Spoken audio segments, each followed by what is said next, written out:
Hey, how you doing? How you doing? You don't look good. Oh, I don't feel good.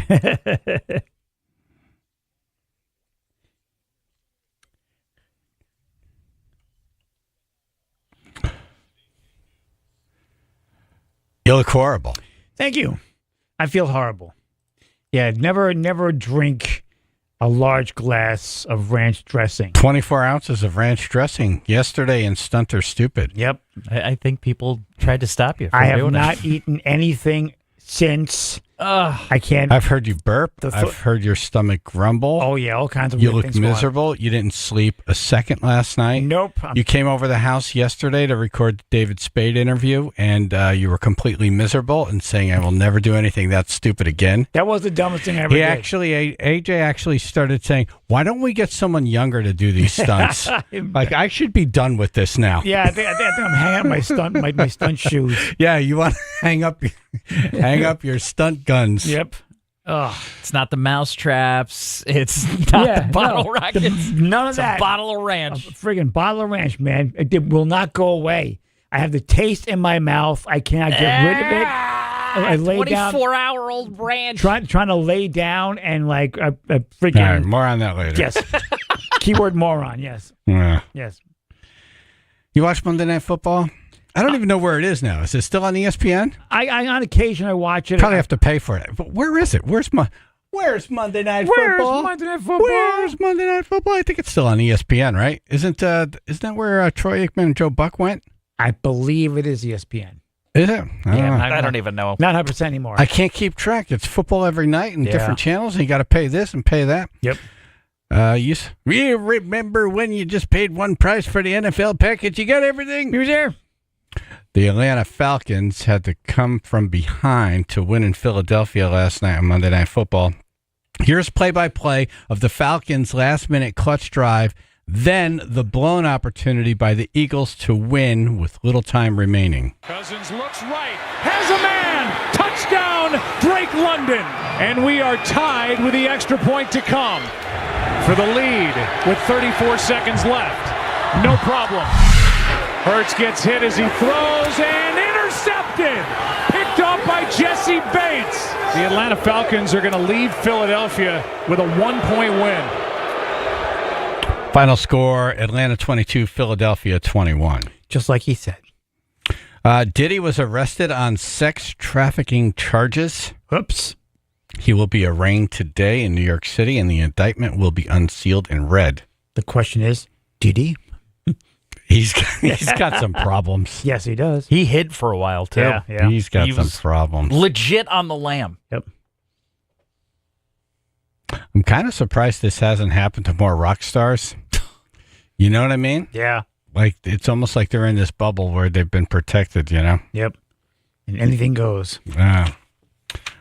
Sunday marked 4 weeks since the historic flood wiped out hundreds of homes and businesses in the Oxford, Newtown, Southbury area.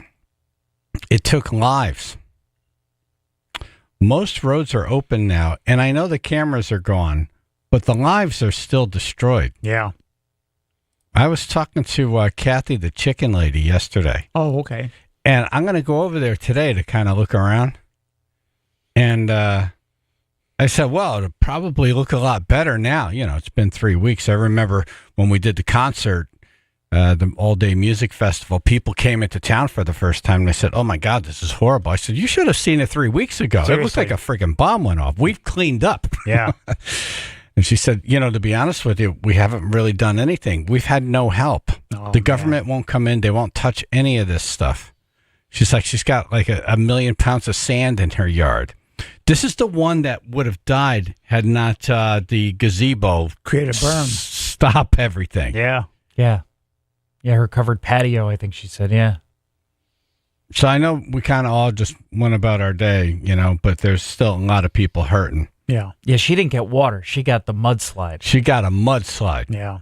Like a 14-foot wall just filled up her backyard. Right. Do you have Senator Blumenthal from the Music Fest?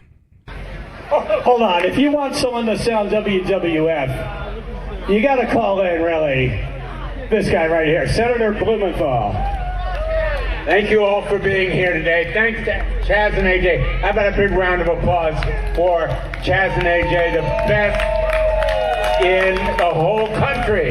Okay, we'll take that. And thanks for being here. Thanks to all of the first responders.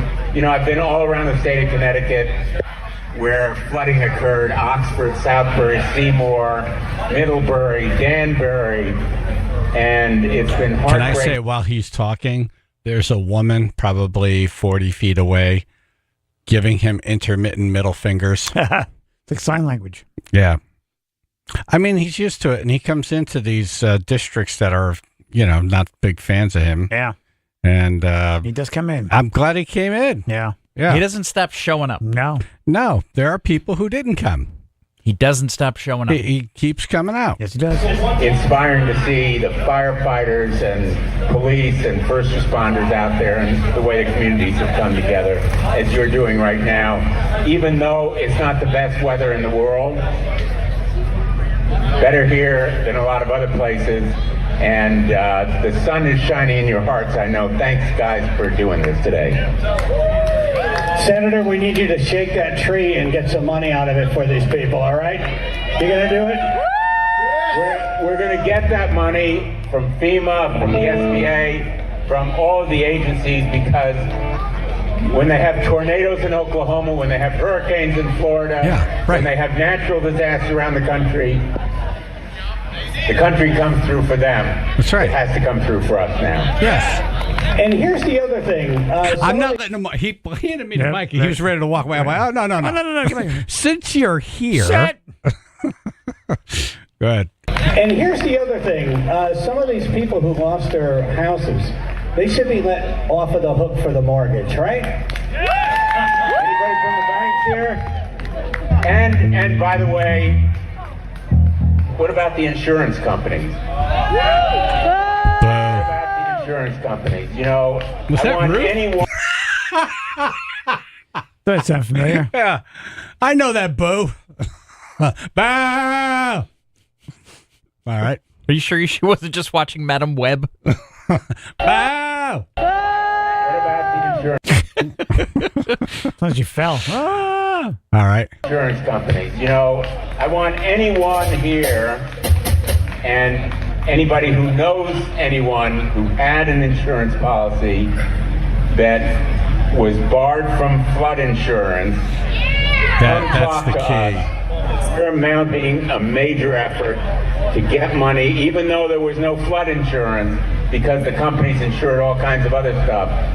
They ought to be giving insurance to these people. Thank you. Let's kick ass and take names, Senator. We're ready. Yeah, we can't just forget about this. I mean, there's a lot of lives affected. Yeah. And I was talking to someone at Hawk Ridge Winery, and he made a good point. He's like, when these banks begin to fail, we come with money to help them. We do. How many times have we bailed out banks? Seriously. I understand that. You know, we don't want the economy to collapse. Right. But you can't let a few people off of the hook for a mortgage who Seriously. lost their house now Seriously. Yeah. after we We. bailed you out. Yes. Yeah. Let's get Senator Blumenthal on the phone tomorrow. We Okay. gotta talk to him. Keep Cool. this going. I'm shaking a tree. I'm shaking the tree. Okay, I'll talk to you when you're done shaking the tree. It's not a tree, sir. The Luke James Band. Here's a couple things going on in the area. The Luke James Band is playing Sitting Duck in Oxford Friday. Cool. Luke had the idea for the benefit concert for the Community Rising Fund, and then the one that we had on the 7th and it rained. Yep. He got one band away from going on Oh, man. and got rained out. So it's kind of like a homecoming. Yeah. And a make good for him. And then there are two fundraisers coming up I want to tell you about. This is not this coming weekend. It's next weekend. All right. Saturday the 28th from 5 to 9 at the Painted Pony in Bethlehem. It's dinner and a DJ, $30 a head, $55 for 2 tickets. Proceeds to benefit Kathy's House of Chickens and her neighbors. That whole area got wiped out. Yeah. It's like under a whole new earth. It's unbelievable. It and really there's no is. help. The Nothing. whole property shifted and changed. There's no help. And Sunday, the 29th, there's a benefit to help the owners rebuild Route 67 Family Diner. It's happening at Dock 34, which they also own in Seymour from 1 to 5. So we'll keep you posted on those things. And sounds like good events to go out to and help the community and have a good time at the same time. All right, you see Connecticut State Police cracking down on extreme speeders. Finally. This has been a problem. Yeah, huge problem. Connecticut State Police cracking down on drivers going more than 100 miles per hour. Trooper said the number of people they are pulling over for going in excess of 90, 100, and 110 is nearly constant. Yeah, it's not the Autobahn, folks. There was one smack up here yesterday. There was debris. I mean, everywhere. It was a debris field. The whole back of a pickup truck, the whole bed came off. That's the thing about those speeds. There's so much devastation when there's an accident. One of the troopers in the story said it's all kinds of cars that are doing these intense speeds, not just fancy cars. Trooper said these dangerous drivers aren't just putting themselves at risk, they're putting everyone at risk who's on the highway. Quote, when something happens at 100 miles per hour, you get a blowout or you lose control of the car. And when things happen at that speed, they happen quickly. Yeah.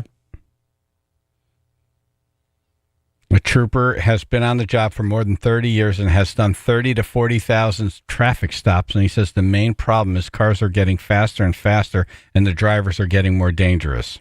Or dumber and dumber. They're saying that Interstate 91 is really the hot spot for this kind of stuff. Oh, yeah.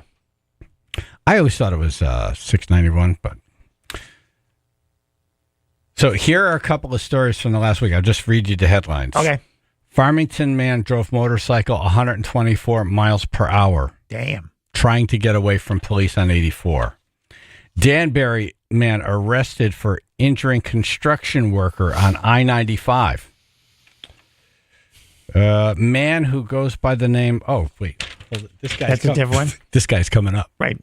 This guy's going to be on the show. Pay no attention, folks. 8 o'clock. Yes. We were just testing. Man clocked at 110 miles per hour on 84. Wow. These are different headlines. Yeah. It's not the same person. Ridiculous. Let's style it down, people. For God's sake.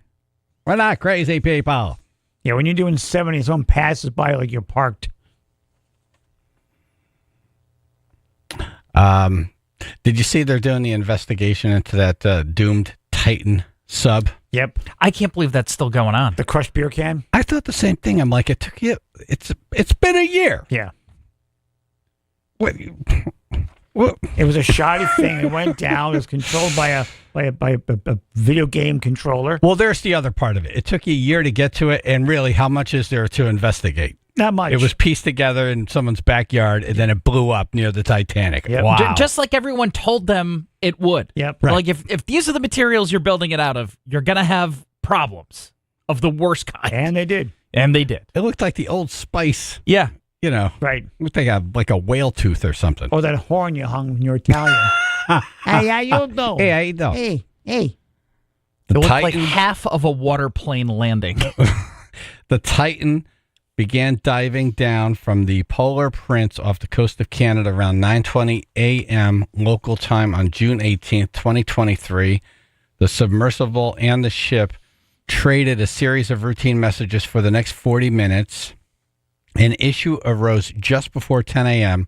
when the Polar Prince repeatedly asked the Titan if the submersible can see the ship on its display.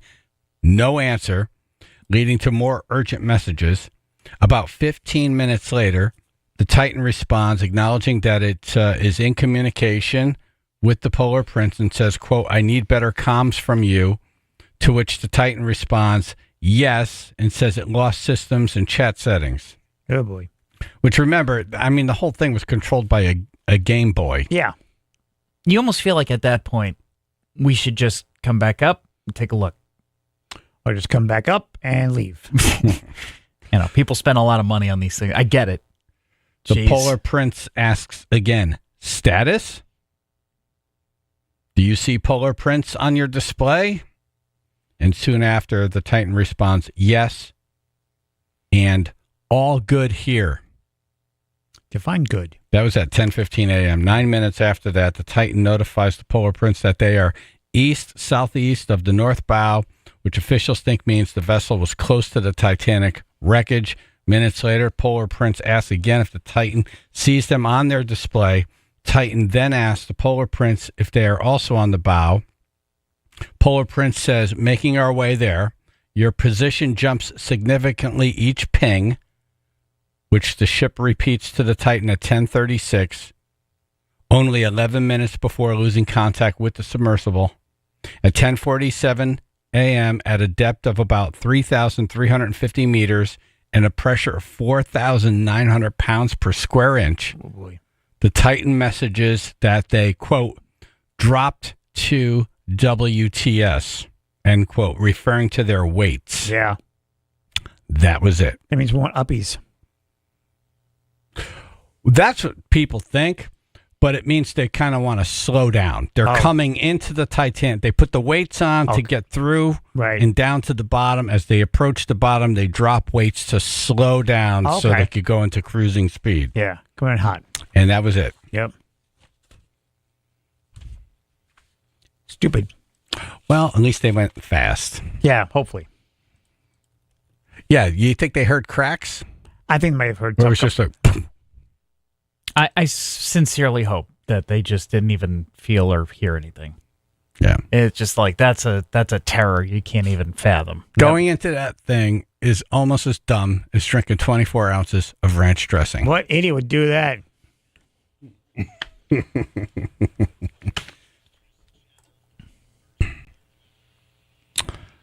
All right, the Big E's in full swing, and we're in fair season here in Connecticut. So we're going to do the top 10 fair foods. Emma's doing the list. You call in what you think is on there, 203-882-9757. Filtered sun, high-level clouds today, mid-70s to low 80s, 64 now in Guilford. Yeah, we do have that closure along Route 34 still in Oxford. This is between Laughlin Road and Punkup Road, the last section of the Stevenson Dam area to be repaired. And again, that's not going to happen until October. So the best route into the valley from the Danbury area is still Route 25.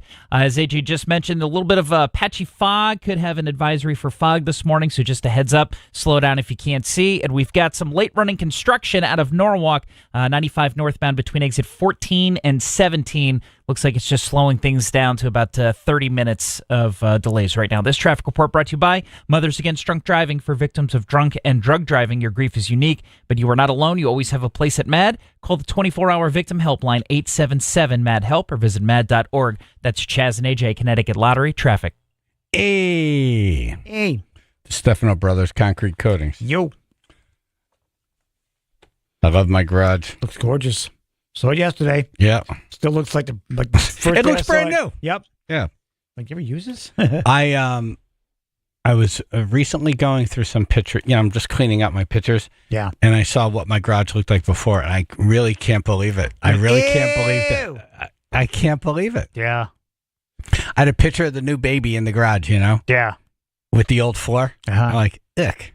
Yeah, I got to change the floor. Now, Now it all matches. Now it just all looks like a showroom. Yep. Most times this is done in one day. For me, I had the water treatment thing done, so it took 2 days. Yeah. But right now, the Stefano Brothers Concrete Coatings offering an easy 0% interest payment plan, so that's free money for 2 years. I like free money. Be sure to also ask them about their full range of storage and organization solutions. Call now to meet one of their coating specialists and receive a free, no-obligation quote. 860-608-7167 or visit dbconcretecoatings.com. Most spaces can be transformed in just 1 day, making it the fastest and most gratifying project to check off your to-do list. dbconcretecoatings.com.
Hit it, AJ. Go Beauty! Nope, ain't happening today. Wow. Too much effort.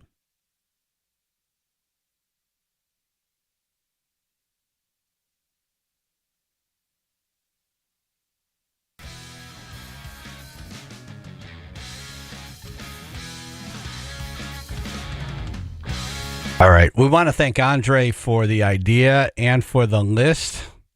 Thank you, Andre. We switched him out yesterday because of the Perry Farrell, James Addiction thing. Yeah, the fallout. So we're doing top 10 fair foods. Emma is doing the list. Mike and Derby. Good morning, guys. Hey. Hey. Morning. Hey. Morning, Emma. I'm going to go with the big turkey leg. Oh, yeah, number 9. Turkey leg. Maybe Cured and smoked like a ham. These juicy, smoky, seasoned turkey legs are a fair favorite. Hans Mueller, a German cold-cut and sausage specialist, is credited with the first concession to sell turkey legs in the 70s. You can actually knock someone out with that. It's like a bowling pin. That's like as big as something that a thing. caveman would eat. Seriously, it does. Yeah. Or at least someone in Viking times. Right. It's like a pterodactyl leg or something. Hmm. Ugh. Thing's huge. They are big. It's just, I don't know. I don't find it appealing, but I had one everybody's once. different. Yeah, I had one once. I never had one. Yeah. It was No, delicious. I've never had one. It was delicious, but it felt self-conscious walking Turkey's not delicious. You have to douse it in gravy. around. Right. Well, You have to wrap it in bacon. there was a seasoning on there that was very tasty. Oh, yeah? Yeah. It needs cranberry sauce and mashed Right. potatoes and everything else. It's Kinda such a goes bland down to one meat. It fork. really is. No, Sam not for me. would, at the Durham Fair, would send an intern down because they always had it at the bottom of the hill. Yep. And at that time, we used to be at the top of the hill. And so Sam would send an intern down because he didn't want to walk down and get it. Fetch me my Go get turkey me leg. my turkey leg. Yep. He'd sail through quite a few of them, too. Scott and Madison. Hey, good morning. How about fried dough or funnel cake? I guess it would be fried dough. Fried dough is number 1. The king of fried fair foods is the fried dough. Ironically, in New England, Connecticut started the fried dough served with marinara sauce and cheese. Otherwise, it's topped with sugars like powdered cinnamon, brown, and syrups. Wait, we started that? Oh, when I was reading that yesterday, I happened to notice that. Yeah, because nobody else, if you go to Massachusetts or any other surrounding state in the New England area, they don't serve it with marinara. They would be like, that's a Connecticut thing. It's much Thank better. you, Planet Earth. You're welcome. It is much better that way. That is It delicious. is much better. Yeah. That I one love with it with the sauce. the powdered sugar is okay. The one with the cinnamon, ugh. How about when you inhale that powdered sugar and you're choking out for 5 minutes? Yeah, also you're like a Coke fiend. You build your black shirts all covered in white. You get the powdered sugar in there, and then the only thing that helps is like, I got to chug 3/4 of this beer I'm holding. It's the only thing that's going to help. Pass me that ranch dressing. Ugh. Please don't use the RD words. Wow, Ugh. that's interesting that Connecticut saw that and said, you know what that needs? Sauce. And But good sauce. yes. But good sauce, because sauce, otherwise right, you're just ruining the exactly. dough. And some Parmesan on top. Oh, yeah, there you go. Perfect, yep. Oh, yeah. Yep. All right, thank you, Scott. Officer Joe? Good morning, Emma. Hi, guys. Good morning. Yo. Oh, Give me a corn dog. Corn dogs. Yes, I have them. really? Oh, hold on. Yes, corn dogs. Originally made in Texas by a sausage-making German immigrant. Yuck. They are made. They were credited for introducing the corn dogs to America. In 1926, Albert Barth invented the crusty corn dog Is machine. his name Barf? Barf. Barth, B-A-R-T-H. They call them barf for short. They maybe barfed after Right. eating them, but they were baked in a corn batter that would resemble the ears of corn when cooked. Yuck. I tried Gross. one once for because I was heard about them. Finally had one at the Big E. Wasn't impressed. No. I'll No. have one for you guys Saturday when I'm up there. Have two. Oof. You know, why wouldn't you just have a hot dog in a bun? It's Right. so much better. Yeah. Plus, You're at the fair. That's what it's about. when you're Fried food, right? when you're halfway through eating Wait, it, I'm going to ruin my hot dog experience because I'm at a fair. Right. So hot dogs should You're be not going to worse get at a a fair. hot dog experience up at the Big E. yeah, that's Sauce and Pepper Land over there. Yeah, Hey. there's a lot of fair foods that I Yeah. don't know. Yeah. It's just not for me. I don't get it. The thing I noticed. And by the way, having a hot dog on a stick, like there's no good look for a guy eating that. By the way. no, especially you close your eyes while eating it. Don't close your eyes. Thank you, Joe. All right, top 10 fair foods, 203-882-9757.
We're doing top 10 fair foods, 99.1 PLR, Chaz and AJ in the morning. What did we get so far, Emma?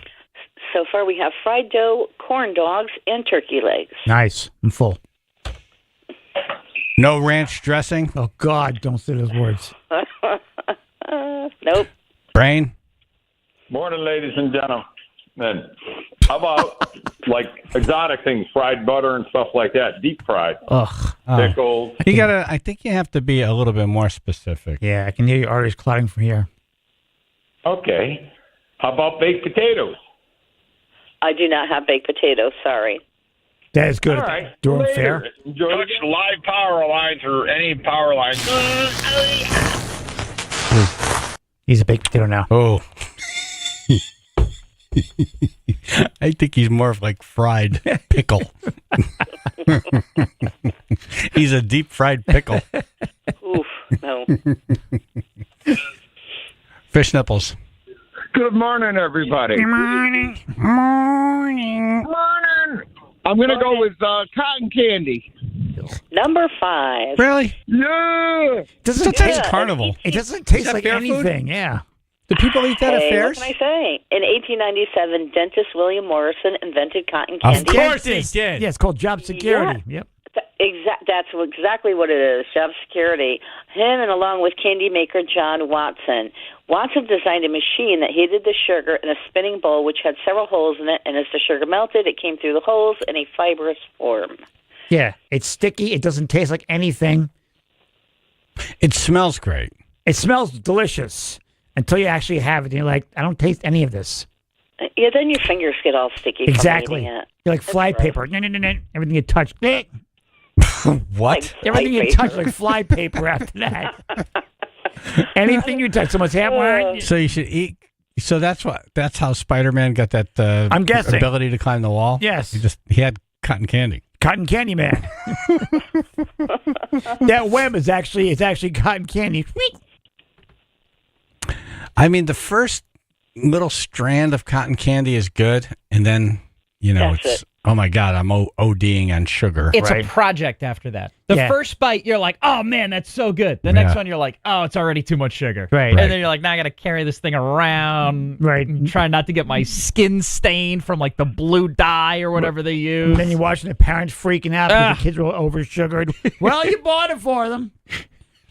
Get them some decaf. Derek. Hey, good morning, guys. Hey. How are you? Top 10 morning, fair Emma. foods. Good morning, Derek.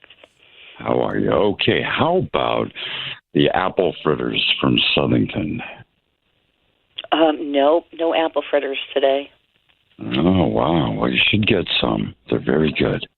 Okay, thank you. I don't, the way you say it makes me not want them. Yeah, seriously. Where are those apples? You want them. You want them. Get those apples out of your pants. Thank you, Chaz. That's not Get a off fritter. my phone. All right. I have a different word for those. You get off my phone. What are those? It's like I don't know what they are. You don't know Wait. what a fritter is? Hold don't on. eat I want to hear fried AJ explain this. Go ahead. It's AJ. kind of like Zeppelin's. Like they have that deep fried, but there's apples in it. It's kind of like a mini. It's hard to describe. It's kind of like a mini strudel, if you will. Okay. Yeah, you're not wrong. Oh. Yeah. Yeah, you deep fry it, and then you cover that with more powdered sugar and cinnamon. Right. 'Cause everything is covered in powdered sugar and cinnamon. Yeah, they're usually like the size of like a diner donut, but the ones in Southington are like 3 times that size. Yep. And then you're all sticky again. No, but again, that one you can actually make your way through. I would love 2 different screens at the Big E. One is a calorie counter. Okay. Calories consumed at the Big E. Like they do at the casinos. Like, here's all the money won this weekend. That's right. You're like, it should be constantly rolling. Right. Can you imagine the Big E, the calorie count? I love that idea. You feel like a heart, like just misshapen. And the other is the dollar count. Yeah. The amount of money that something like that brings in. Yep. All right. Top 10 fair foods. Richie in Bridgeport. Good morning, guys. Morning. Good morning. How about Philly cheese steak sandwich? Oh, that sounds really good, but I do not have that. That is a good one. Yeah, it's a I staple. would have put that on. Yeah. Yep. Sorry. Almost Okay. had one the other day. Thank you. Thank you, guys. Did the mayor ever call you? Absolutely not. Okay. Oh, okay. He's probably warming up to it. All right. Thank you, Richie. He's at fair right now. You're on the list. He's having cotton candy. How many did we get? 5. Nice. Damn. 4. I can't count. 5, 4, Too 3, early. 2, 1. How many fingers you holding up? I got double vision for ranch dressing. Right. Stop with the ranch dressing. All right. Let's wrap it up. Okay. Our top 10 fair foods are 10 shaved ice, 9 turkey legs, 8 popcorn or kettle corn, Right. 7 funnel cakes, 6, the only thing I would eat on this list is a deep fried Oreo, 5 cotton candy, 4 churros, 3 corn dogs, 2 candy or caramel apples, and number 1 fried dough. Nice. Thank you, Emma. Thanks.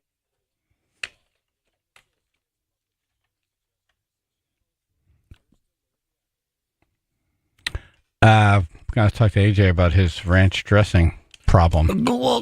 24 ounces yesterday. Stupid. About 25 hours ago. Stupid. He said he'll never do it again. Ever.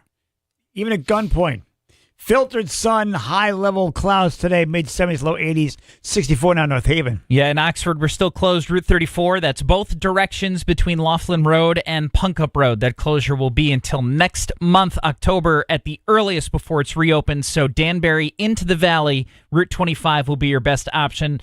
We do have an early warning here for patchy fog on the roads, just an advisory.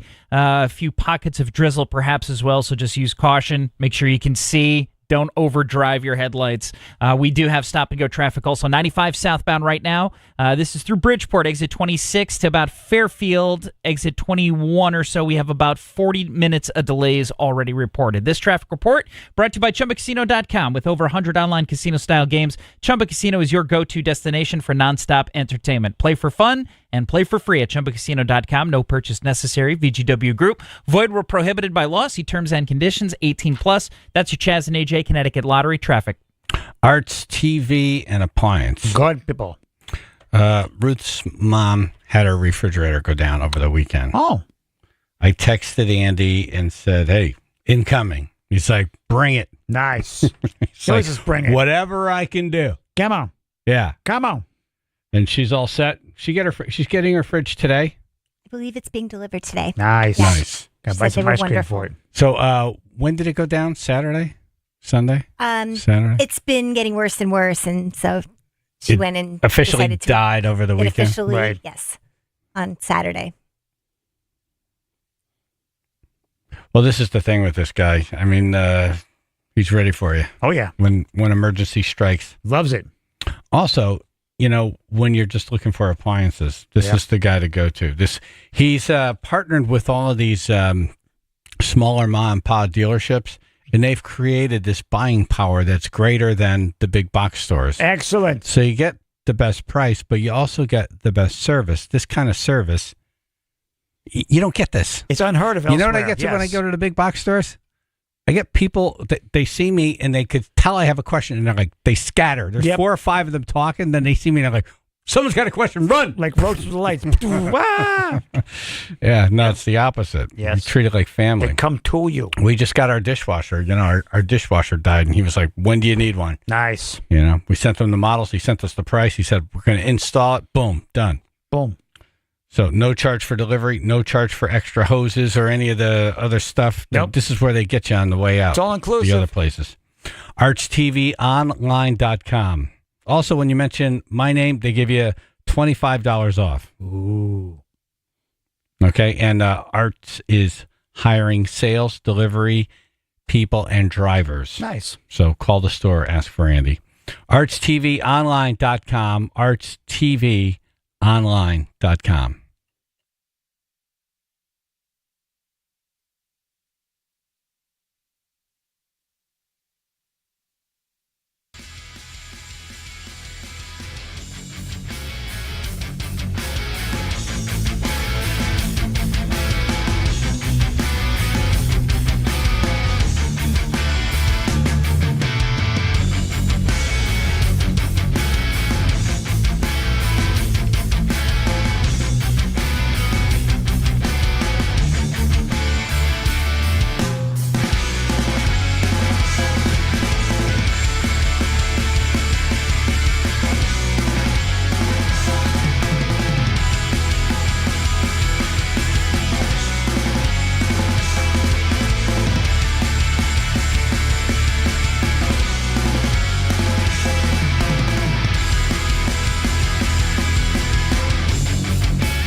How you feeling? We're going to ad for dog poop. What Not to Do by AJ. Yes. Coming up.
What Not to Do by AJ. Yes, anything I do, don't do. Yeah.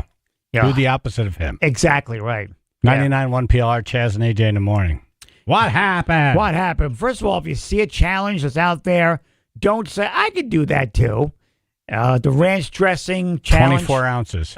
Chugging it. You said to me yesterday, it's the dumbest thing you've ever done. Yes, it is. And I say it to them today. Firing bottle rockets out your ass, not as dumb. Not a problem. No. I've been hit with things. I've been through a lot.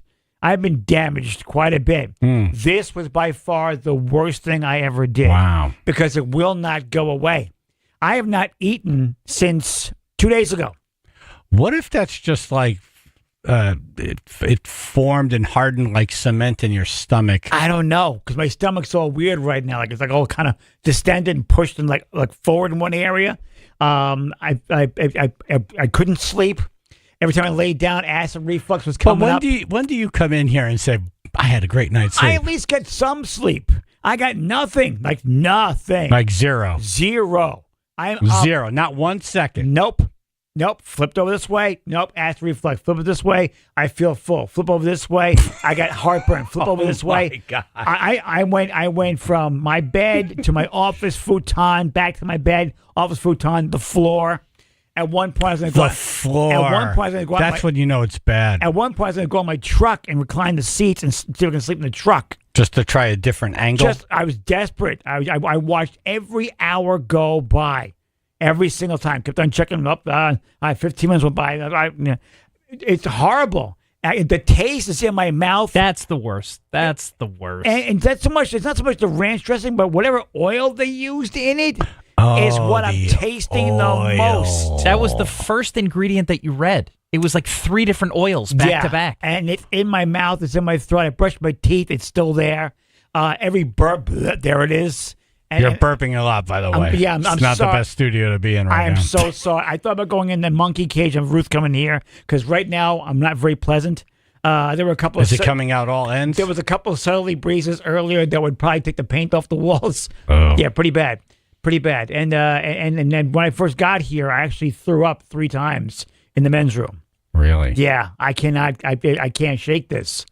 I've always heard people describe like sick patients as just like a bag of bones. That's exactly what AJ looked like this morning. He came into the studio to bring me the clips, and he just kind of shuffled in. Because I have no sleep. I have no energy. I've been chugging. I found there's a bottle of Tums here. I've been chewing Tums.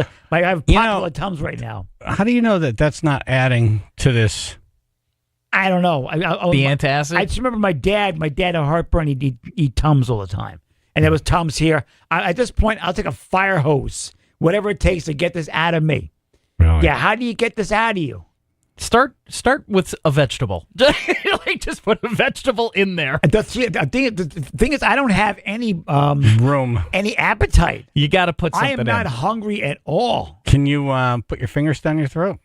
I've never done that before. I can make myself throw You know up. what? With your luck, you would do that, then rip out a new hernia. Right. My whole abdomen is killing me right now from all the blah, blah, blah, earlier. Yeah. If you're going to put medication in your body, you do need food in there. You need something to help you. I know that. Okay. Just nothing. I'm not hungry. I'm just not. You're just sitting here in misery. You got to start by eating something. I'm forcing myself to drink the coffee. I'm more thirsty than just anything else. Drink water. The coffee, I don't think is a help either. Well, I need to stay awake, Phil. Kind of got a show going on here. I would say your health maybe comes first. That might be paramount. If you fall asleep, don't worry. Yeah. It'll be fine. No, you guys will draw my face. Be like a party. What's this phallic symbol on my forehead? I did power nap twice so far here. Here, yeah. There's a room next to the boss's office that has like a table and 4 chairs. So I put the 2 chairs out and I could use like a bed, and I power nap for like 15 minutes. Wow. Yep. Wow. Chaz and AJ. Good morning. Morning. He sounds miserable. I am miserable. He's miserable. I am miserable. And he was like this yesterday, all day yesterday, 5 o'clock yesterday. Yeah. Yeah, they still... Gummies. What? Pot Gatorade. gummies? Yes. How's it going to help me? And don't take too many Tums. I actually know somebody who overdosed on Tums. Oh, great. They actually overdosed? I've only had 6. Yes. That'll do it. I've only had 6 so far. I don't know how many it was, but if I find out, I'll get back to you. But I appreciate that. Thank you. I thank you for being miserable. I feel so good today. See? I'm making you feel better by being miserable. Right. And when you hear someone this miserable, you're like, hey, this isn't bad. Exactly. I'm okay. Right. I woke up to Stevie Nicks. I thought you changed your format. What is it, the signal again? Oh, yeah. Clear as day. Really? Where are you? So have a good... Where are you? Right now I'm in Berlin. By the time I got from Newington to Berlin, it finally kicked over to you guys. Oh. That's a drag. I'll say waking up next to her is not bad at all. All right. Well, our vice president of programming is not vice president of the sky. No, not a sky. No, not at all. Yeah. I know that, so I'll have to get the app. Have a good one. Hope you feel better. Thanks, man. Yeah, bye. Officer Ralph. Ralph. Oh, my God. Really? Yeah, Officer Ralph. I met AJ at the Chili Fest. Oh, okay. Listen, my grandmother used to try this. Italian bread will soak up the oil in your stomach. Italian bread. Didn't you say you needed some bread? You were going to go home and have toast? Yeah, I got home. I just wasn't hungry. Couldn't do it. No, I was just a little bit. It'll absorb the oil that's stuck in there. Believe me, try it. I need some just Italian bread. A little bit, not much. Yeah. Italian bread. I don't have any. Yeah, you got to soak up that ranch dressing. Oh, I need some. That's it. It'll work. Eat some cucumbers. Send some croutons down there. Nice. All right, thank you, Officer Ralph. Take care. Thank you for what you do. Big nasty bowl. Kyle in Portland.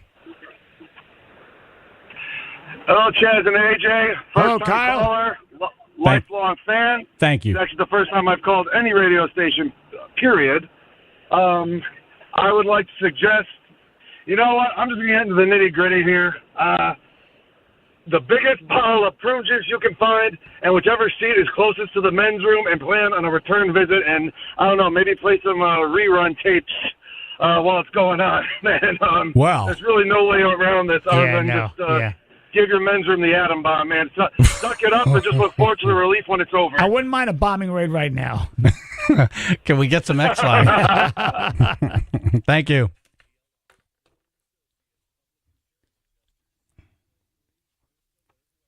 Thank you for calling, Kyle. All right, coming up in news, what does a former FBI guy think of the second nutbag to come out wanting to shoot Trump? Ken Gray up next. Filtered sun, high-level clouds today, mid-70s to low 80s, 58 now in Bethany. All right, we do have a new accident reported. We're going to start in Oxford. Still closed, Route 34, both directions between Laughlin Road and Punkup Road. Last area of the Stevenson Dam to reopen. That's not going to happen until October at the earliest. So right now, Danbury into the Valley, Route 25 is your best option. This accident is in Rocky Hill. It's 91 southbound as you approach exit 23. It's currently blocking the left lane. Looks like just a single car spin out rather into the center median. The wrecker is on the scene, so hopefully that lane will be reopened pretty quickly, but we do have some delays of about 45 minutes already reported. This traffic report brought to you by Aer Lingus. Your vacation possibilities just got 20 times more exciting. Enjoy connections to over 20 cities across Europe when you fly nonstop to Dublin from Hartford with Aer Lingus. Great fares from Bradley International Airport now available on airlingus.com. That's your Chaz and AJ Connecticut Lottery traffic. Haven Hot Chicken. Yay! Oh, my God. Did you hear? What? They have a special pumpkin spice banana pudding. Really? When are they are they coming by? Can we get them to come by with that? Get them to come by. Let's get them to come by. You know, some banana pudding right now would probably make my stomach feel better. That's right. Yep. Just saying. Special for the fall.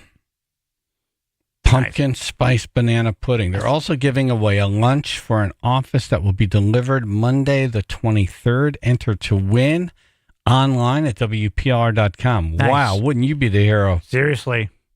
You Folks, sign your office up and then they show Haven Hot Chicken shows up. Yep, they'll love you. They show up with a box of food too. They don't mess around. Oh no. Haven Hot Chicken has 9 locations across Connecticut. The newest location being in Fairfield, 907 Boston Post Road. That place is hopping. Oxford's hopping. Yeah. Crispy, crunchy, juicy chicken with 5 levels of heat. The sandwich is a big buttermilk marinated boneless chicken breast, creamy vinegar sauce, garlic dill pickles, and the Rob sauce. Very delicious. Yummy.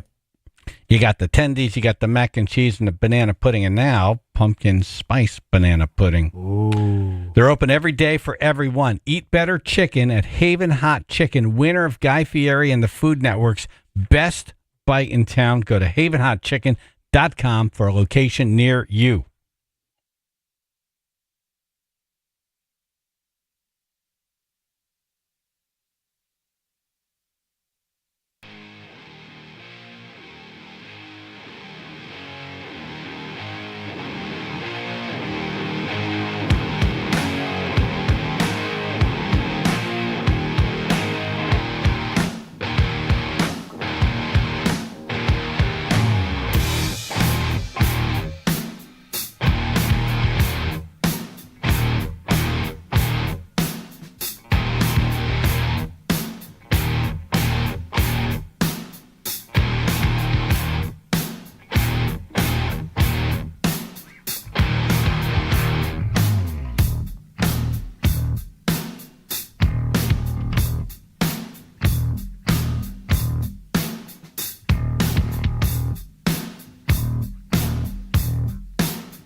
Okay, what does a former FBI special agent think of the second guy to come out wanting to shoot Trump? Good morning. Good morning. What an incredible situation here. Who would have thought that we would be looking at two attempted assassinations of former President Trump? This is just incredible. Secret Service really came out looking a lot better this time than they did last time by having in place a plan to scout ahead as the president was out playing golf and detecting this threat while hiding in the bushes like that. The outcome is quite different than what happened there in Butler County, Pennsylvania. This guy camped out for 12 hours in that one spot waiting for him. How do you, and people are asking this, how do you think this guy gets info that Trump's going to be playing golf?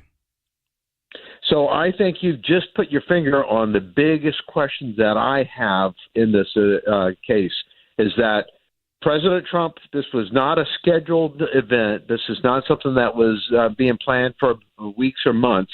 This is something that was a last-minute decision that he was going to join a friend of his to be out playing golf. The shooter in this case, Ralph, is not from Palm Beach County or from Florida at all.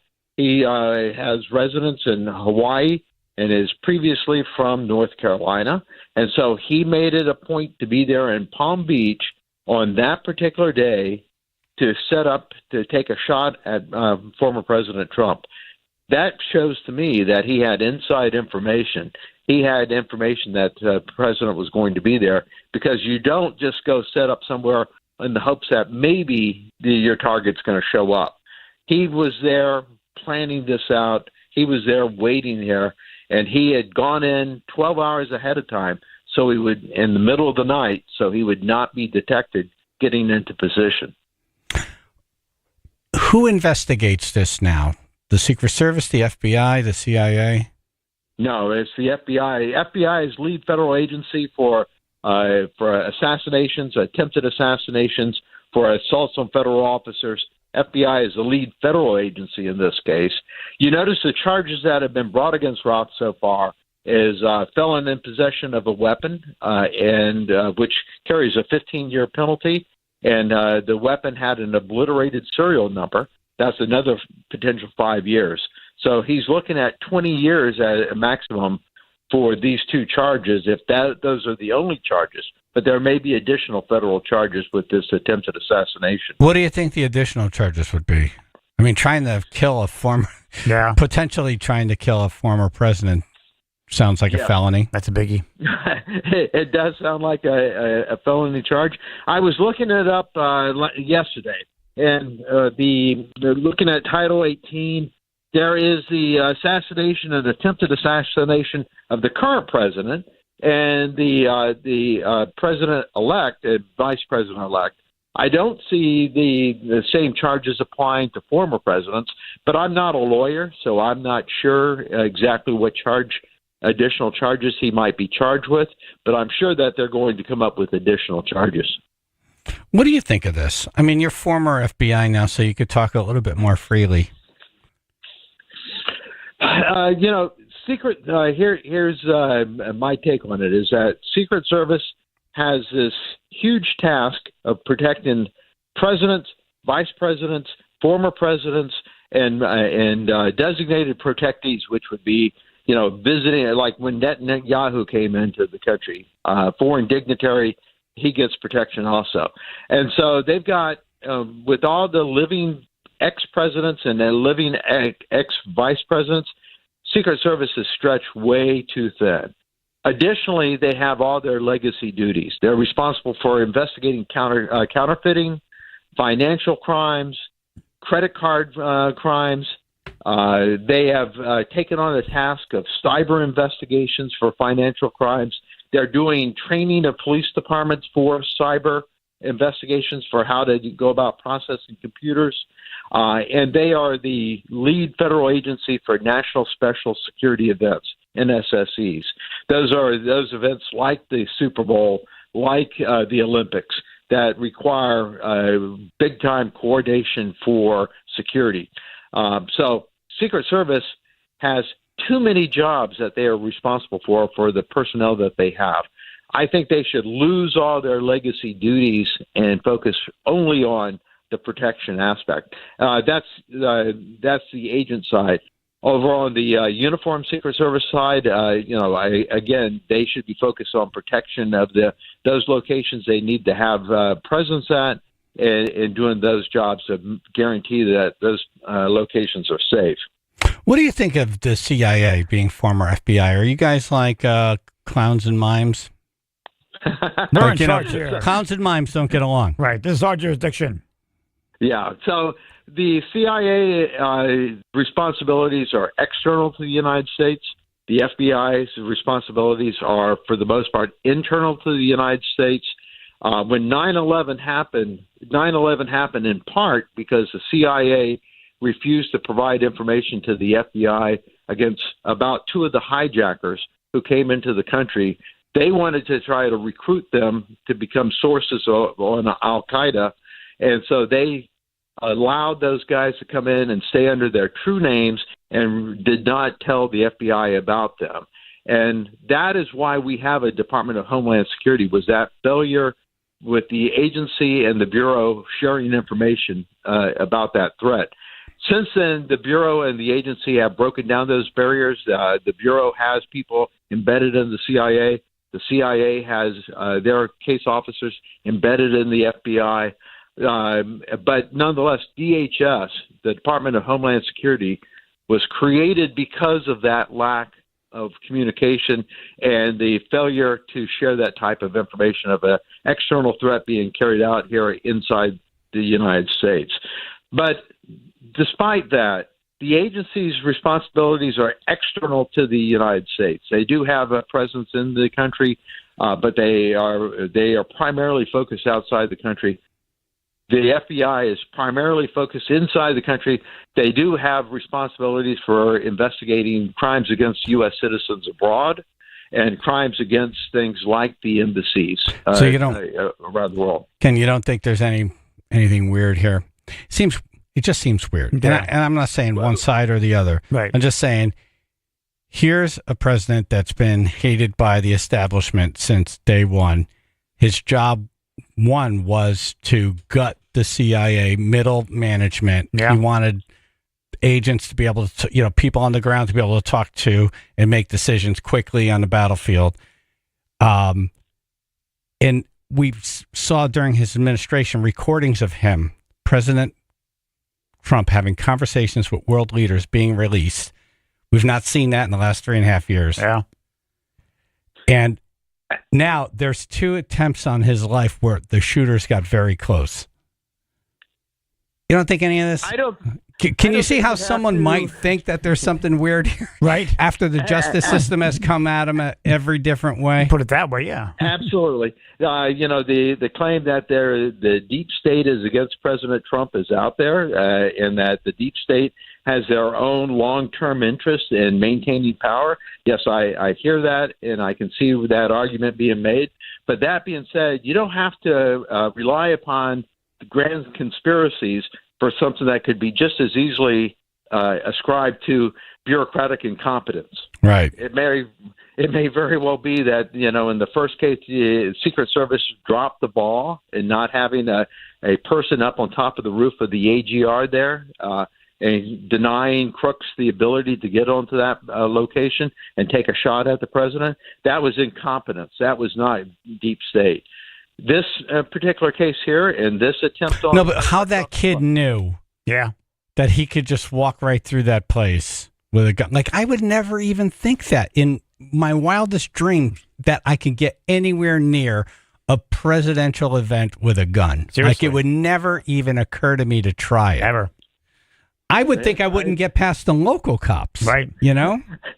I hear you. I hear you. I know that that it does not really pass the smell test. Yeah. But that investigation is ongoing. That is something that is being looked at. But in this particular case, as I said, Secret Service came out looking much better. But the question is, how was it that this guy knew the president was going to be there playing golf? Right. How was it that he knew to position himself in the bushes there at the time that he did?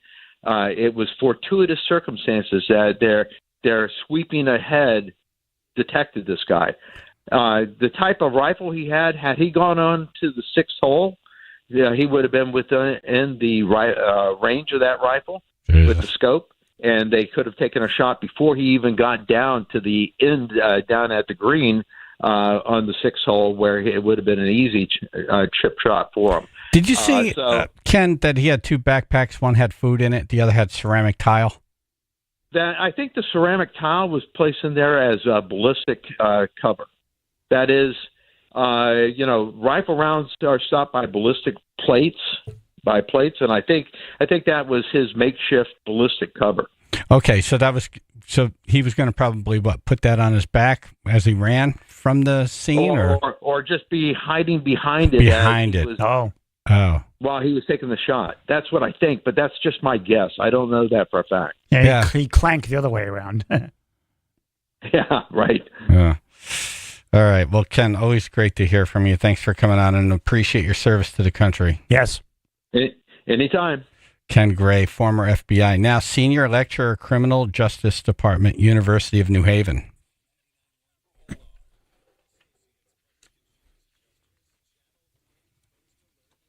Dumbass news.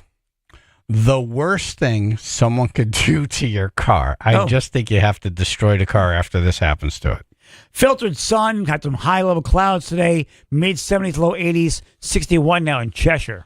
In Oxford, we're still closed along Route 34 between Laughlin Road and Punkup Road. Both directions closed, actually. That closure is expected to go into October. So the best route from Danbury into the valley will be Route 25 for you. We do have a heads up as an advisory for some patchy fog this morning. Looks like it could be affecting some drives. You might be moving just a little bit slower. Elsewhere, we have heavy stop-and-go traffic, 95 southbound, Bridgeport between exit 26 and 23, adding up to delays of about 25 to 30 minutes. This traffic report is brought to you by ctwinenow.com. It's time for Connecticut to catch up. Most states already allow wine sales in grocery stores. Sign up today at ctwinenow.com to join them. More options, more convenience right where you shop. Join the effort and sign up today, ctwinenow.com. That's your Chaz and AJ Connecticut Lottery traffic. Connecticut in-home assistance. Very, very good people. Yeah.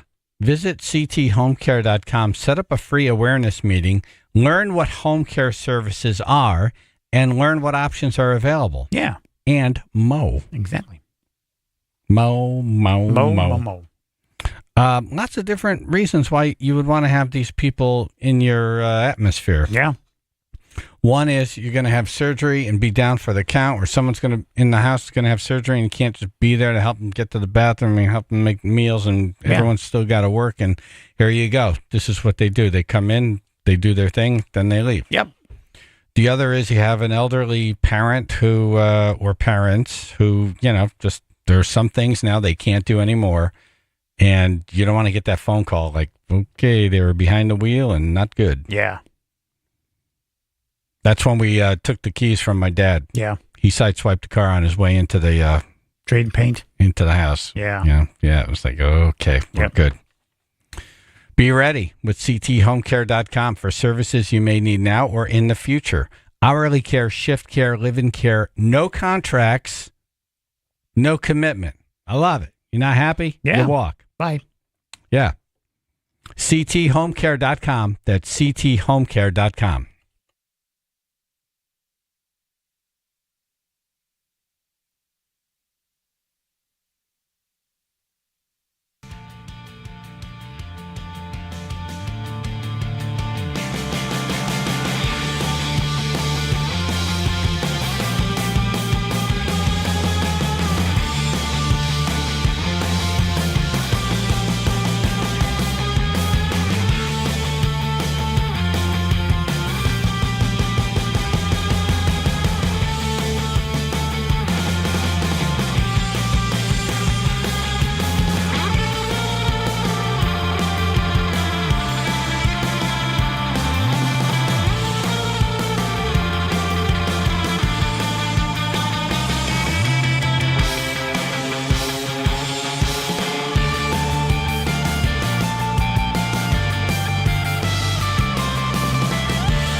All right. Woo. Thank you. David Spade coming up on the show in minutes. Yay. First headline. Dumbass chugs 20 ounces of ranch dressing. I know is that surprised by outcome. Yes. You're a dumbass. You're a dumbass. Was it 24 ounces? Yeah, that glass. 24 hours ago. Not for nothing. Not for nothing. I want to see those people who actually did it now. Like there should be a follow-up as to what they were like after they did this stupid challenge. Right. Because one guy did it in 10 seconds. 10 seconds. Yeah. Right. No. He was the winner. Mr. Happy Tummy. Yeah. Yeah. Yes. He was the only one that got a prize from that. He knows how to unlock his throat, I think. That's what he did, and just Pretty much, yes. Emily is in studio. Good morning. Morning. Morning. She's the picture of health. I don't think there's an ounce of body fat on her. Can you imagine if she drank 24 ounces of ranch dressing? You'd see it like a She would look 9 months pregnant right now. I think I'd explode. Little balloon punch. Yep. I'm a blue cheese girl. I do like ranch on like cucumbers or like a salad, but when it's wings, I like blue cheese. I didn't want to go down the salad dressing aisle anymore. Oh, my Oh, God. I bet, right? 24 ounces. It was a giant glass. It's gross. And it's thick. And it That's went down. gross. It went down thick like a really bad milkshake. The world's worst milkshake. I'm gonna hurl again. Are you? Yeah. You need a can? No. You're Don't. a dumbass. Should we start reading the ingredients again? Shut up, That'll Mel. help. You should know what's in there. I already did 3 times so far this morning. Of all the things that, you and I have been together for 27 years. Yeah. We've been here 21. Yep. Of all the dumb things you've done, you said this is hands down the dumbest This thing. was the dumbest, yeah, because this cost me sleep, everything. I mean, I heartburn. My stomach now hurts from all the throwing up. Yeah, no, that nothing. The Bottle Rockets was Bottle Rockets was a little burn, and it was funny. It was a second-degree burn. So when you get a side salad next time at a restaurant, you're never getting. I'm not going near a salad for a Don't while. name the dressing. You're a dumbass. I'm eating meat and potatoes. Period. I wish I could play this clip now for AJ yesterday at this time. If we're gonna foreshadow, if I just saw ahead, Let's go into the future. Yeah. I'd be like, nope. Yeah, Bottle Rockets? Yeah. No. Clearly, the worst thing I ever did. Wow. Yes, It's and I've done unbelievable. I've done a lot of stupid things. You've eaten bugs. Yeah, remember when he ate the bugs? Those were roasted with like sunflower oil. Yeah, but they didn't give me What did you heartburn. put in your pants? A lizard. A lizard, yes. Right. It was a Tuesday. Yep. I've done a lot of things. That was the dumbest thing ever because it kept me up all night, and I still feel sick now. And You were I'm not- miserable yesterday. Ugh. All day. Yep. I saw you at 5. You were miserable. Yeah, I haven't eaten since Sunday. I thought so. He gave me a ride in his vet, and you have to really dip down and like crouch, and you have to do these Karate Kid moves to You get do. into the Get Corvette. in the car, yeah. And I thought it was just going to be just this windshield of white liquid as he was getting inside. He looked so uncomfortable getting in. No, I held it together. I was not going to subject it to that. Oh, were you able to use your seatbelt? The Yes. pressure? Oh. Yes. Went across my chest, but That's a good point, Emily. Sometimes that's the hardest part. It's like, okay, I'm in, and then you're like, this damn belt. Oh and then my you got to God, lean no. over, and it's just like right there. no, the yeah. hardest part is getting out of that car, not squidding yourself. Was it just straight up ranch out of your butthole? What was it? That hasn't happened yet. No one wants to know about this. Nothing. Oh, yeah. Yeah, nothing yet. You haven't gone. No, there's nothing in there. It's just ranch dressing. Oh, there's There's no food since Sunday. What happens to ranch dressing when it's alone in the belly? Does it turn to cement? I don't know. It feels like it. it's all that Like- oil, like man. right- That's what's messing you right here up. is all This is the dressing of America. right here's all, Like, right here is all maybe we bubbled out like a midterm. Chaz and AJ. Hello. Yeah, you're on. Hello. What do you got? Todd, listen, AJ, have a glass of water with a spoon of baking soda. It'll make your stomach feel better immediately. Water with baking soda. Immediately. All right. I don't baking soda here. Will it or will it do the opposite? Yeah, right. I'm gonna spew. Will it turn it into a volcano? Yeah, can I see your credentials, sir? It's gonna be like popping a balloon full of shaving cream. Right. What was the what were the ingredients of the volcano we used to make in like science class? Remember that? I think it was vinegar and baking soda. Yeah. There we go. Which we're close to. Yes. There is vinegar what in you're the ranch doing. dressing. Yeah. Yeah. That's what you're doing, aren't That's you? what you're doing. Please don't say the RD words. Oh, that was so gross. Again, I will. I if I just think about it. I saw the video before. I'm like, whoa. Felt the gag for the little punching bag. Maybe you should just watch the video and vomit and be done with it. I tried. I did 3 times already this morning. Ugh. You're a dumbass. You're a dumbass. Well, you're not a dumbass. You did. You did stunt or stupid. I was just trying to make the funny. You're just trying to make the funny. Man, that ended up backfiring on me. Oh, it was funny though. Well, when you make the funny, don't use ranch as an ingredient. Oh, I'm not ingesting anything anymore for a while. Yeah.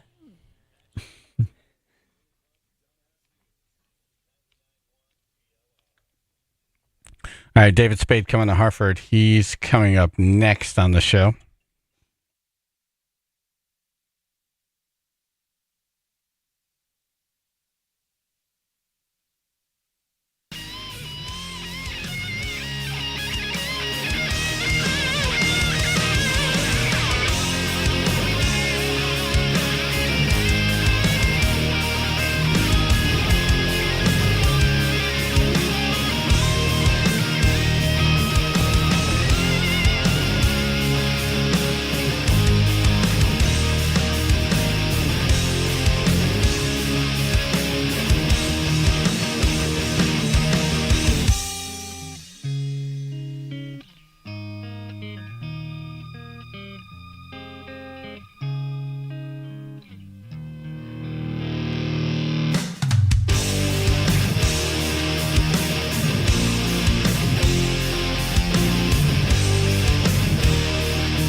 David. Chaz and AJ, it's your lucky day. What's happening? It is our lucky day. Very lucky. Chaz and AJ in the morning, 99.1 PLR. David Spade on the phone. Great to talk to you, and I'm glad that you're still around and still important in the comedy world. Well, that's nice of you to say. I'm glad I'm still kicking around in this comedy world. It was the plan was to do it for 6 months, and I got to do stand-up, then I got to get on Saturday Night Live, and and I got to work with Chris, and I think a lot of people talk to me about Chris, and it's great, but at a certain point, I have to do stuff without Chris, and that was hard. It's hard to go out without your guy, and then years and years go by, and I'm like, all right, well, at least I got to, people gave me a chance to just keep going. Well, we could talk about all these different movies that you've done and stuff that you've done, but I'd like to talk about Police Academy 4. Of course, go ahead. I love it. So you were doing comedy for not very long and got discovered and got that role, correct? I was just doing stand-up at the Improv, just barely, and I did not know how to act. I did not know how to read a script. They just would see me at the Improv and go, oh, who's this guy? Everyone else there was Jay Leno and Richard Belzer. And nice. I was looking like I was 17, so they brought me in for the skateboard kid. They go, can you skateboard? And I go, yeah. And they go, you know what? We don't have the script here. Some problem. Could you just improv? What would you say if you were kind of a smart alecky skateboard kid? And I just started making up stuff, and I got it. I'm telling you, if I had to read a script, they would know in 2 seconds. I didn't know how to read it. I would have read the stage direction. I would have read all the other part. I wouldn't know what to do. I mean, you can tell right away if someone's new. It's amazing. You're doing stand-up for 5 seconds, and then you're in a movie. Yeah. And I was like, why isn't everyone cheering for me? And some of the other comics were like, because you didn't really wait your turn. I'm like, oh. So, but then I got offered a sitcom when I came back, and I had new agents, and they got around 12 around the table, and I was so excited. All I wanted was a sitcom. And they all said, don't do it. You're bigger than that. I'm like, no, I'm nothing. I'm really nothing. I'm taking this. What happened was, just because now I know Hollywood, they're like, this isn't good enough. I go, it's my own sitcom. Why? That's all I want. They're like, no, it should be a bigger network. They're trying to find something better. I'm like, oh my God. I turn it down. I start auditioning and meeting people. I don't know how to act. I don't know how to hold a script. And they're like, oh, he's too new. So I got 30 meetings, and I bombed everyone. And it put me out for 2 years. And then my agency dropped me. The people who gave you the bad advice. Yeah. Nice of them. Yeah, they're like, I don't know where you're getting this advice. Turn down the signal. I'm like, I'm from you guys. You're making a lot of dumb moves, David. We're going to have to move on. Yeah, take a look in the mirror. I'm a smart guy. Exactly. And then it took me roasting and going to acting class and just doing nothing. And I have no money anyway. And I just got my car stolen. This is a classic grind situation. We're talking to David Spade. He's at the Bushnell in Hartford this Friday. You said you're a smart guy. You are a smart guy. If you go by clickbait, I'm a smart guy. Cool. Well, in your book, you were a member of Mensa. Okay. Well, let me stop you. Was that all bull? What I say in my fun book is what I say in my fictional book is no. But I was a little educated. I was just more sort of like that kind of smart growing up. I tried out for Mensa. My stepdad was in it. So he never told me if I made it, so I think I didn't. But I definitely was spelling bee champ in 6th grade, read the most books in the school, 47. Okay, so some of that's true. 47 books in a year, that's more than I've read in my life. Seriously. Yeah, I haven't read 47 since. But what an incredible career. Like, you start stand-up, and then you're in a movie, a few years later, SNL. I mean, yeah, it was just doing stand-up in Arizona. And as Colin Quinn said, I go, I started in Arizona and there was no comedy scene then. And he goes, are you saying there's one now? Sounds like him. I love Colin, and he's one of the guys I think we didn't get it right. I don't know why he's not a superstar. I 100% agree. I'm telling you, from Sandler to Rock to everyone, they all kind of look up to Colin. Like, he would fact check us. Like, I was at SNL, and he would give me compliments after read-through. Like, that was a good one. And I thought he's just being like a cheerleader. And then one week, it got laughs. And he came up and I thought I was getting it again. He goes, you can't do that. And he's like, it's corny. You got to get rid of it. I was like, oh my God. So he goes, you're too good for that. Don't do it. I'm like, oh, I thought he was just casually saying he liked these bits, but he really thinks about it. But he admits he has made a couple decisions that where he is he's like, I never should have turned down Alec Baldwin's part in 30 Rock. I'm like, I mean, hindsight, sure. Right. But he was just angry. He's like, I don't know. But he's so funny. He's so smart. And if you can do an hour about, the Constitution or something, or the bicentennial, like I couldn't do one joke about it. Right. And he pops these out like Pez. Yeah. I don't know how. He's so smart about it, yeah. Are you going to make another Joe Dirt movie? I'm trying to do something, I can't say, but I try to do something about Joe Dirt that I'm super stoked about. No, it's not a theme park. You wish. I have an idea because we had an interview. You know Joe Exotic from Tiger King? Yeah. Okay, we asked him who he would like to play him. If anybody should have played me in any show, it should have been the original Joe Dirt. David Spade. David Spade. I can see David Spade. Yeah. But is that what you're working on? King was good. No, I love Tiger King. I got to talk to all those guys. I love it. I love Joe Dirt. I swear I hear about Joe Dirt almost every single day. So if you can make it to memes and Halloween costumes and stuff like that, and 4th of July is like turned into the Joe Dirt holiday, I love that stuff. So I still am really happy that something works like that. But it's also a character you could grow old in. Yes, true. You could revisit this every 10, 15 years and we check in. Yeah, maybe we'll do another movie. I mean, it's funny because, they're doing freaking Happy Gilmore right now, so yeah. Why not? We're talking to David Spade. He's at the Bushnell in Hartford this Friday. So the Chris Farley biopic, did anyone consult with you to get any truth? I have to say that I was a little, I didn't know about it. So just hearing about it, I was like, oh, wow. But I have spoken with Josh Gad and Paul Hauser. So they basically want any information. They just want to. I just, in my head, it's such a huge project. I don't know where you start. Yeah. So it's just scary. It's a scary undertaking. But, I'm not against it. I mean, it's their thing, but. Right. I haven't watched a Queen movie only because I grew up. They were one of my favorite bands in high school, and I just didn't want it to be ruined.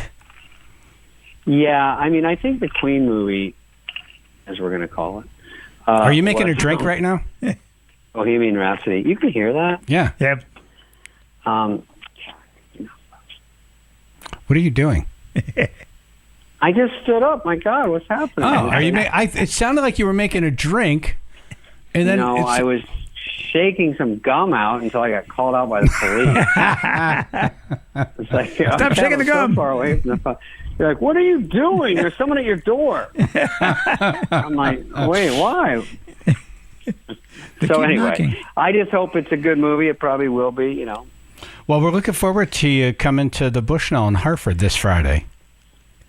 Hartford's going to be great. Now, I don't think I've been to Hartford. Now, if I have, it's going to kill everybody. But I don't remember playing this place. You're going to like the Bushnell. Yeah, it's cool. And I hear about Hartford. I've heard about it all my life because I was in New York for 6 years. Just needed a reason. This is a great reason. I know a buddy there. He's coming to the show. So who's that? I've been on tour. He's Matthew Barry. He's a fantasy football guy. He's going to come because we're in a league together. I hear most of America lives on the right side of the country. It's so funny because someone said from Dallas straight up, right, if you drew a line, 80% live to the right. Yeah, it's very congested here. Yeah, it kind of tilts over. What size theater do you like? Well, on this tour, they're around 2,500-ish. I would say I don't like yelling. Even when I'm out with Sandler and he plays like 10,000, it takes an extra beat.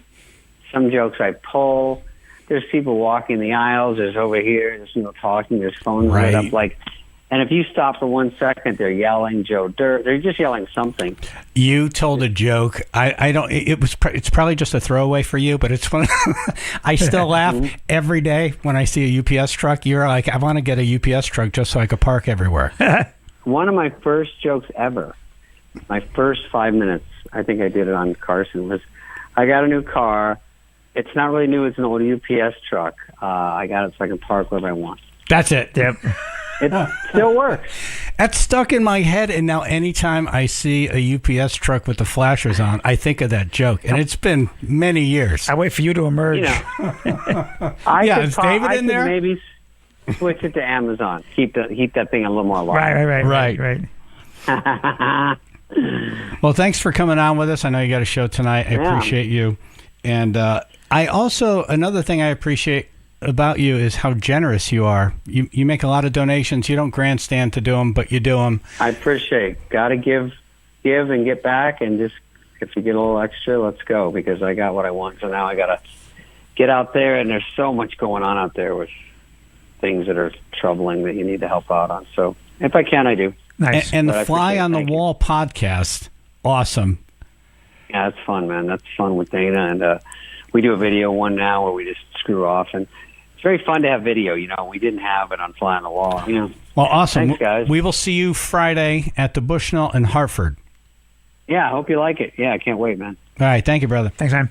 Okay, bye, guys.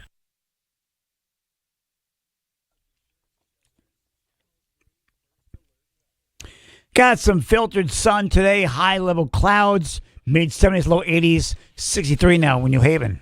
In Oxford, we have a road closure. Route 34, both directions remains closed between Laughlin Road and Punkup Road. That closure is expected to go into October at the earliest before it's repaired. So the best route from Danbury into the valley will be Route 25. We've also got a new accident reported. This is in Orange, 15 southbound between exit 56 and 55, right at Wheelers Farms Road. The right lane currently blocked. Looks like a single car spin out reported by the rest area, just the left lane getting by. But it says here that all lanes could be subject to closure. So we got delays of about 45 minutes currently trying to get through that. This report brought to you by Shelter Logic Fall Factory Sale. Shelter Logic Fall Factory Sale is this Saturday from 8 to 3. The first 200 people to make a purchase will receive a free cooler. Save up to 70% on sheds, canopies, carports, and more this Saturday at Shelter Logic, 150 Calendar Road in Watertown. That's your Chaz and AJ Connecticut Lottery traffic. I'm making a bold statement right now. Your windows are garbage. You need new windows. That's not true. You really need new windows.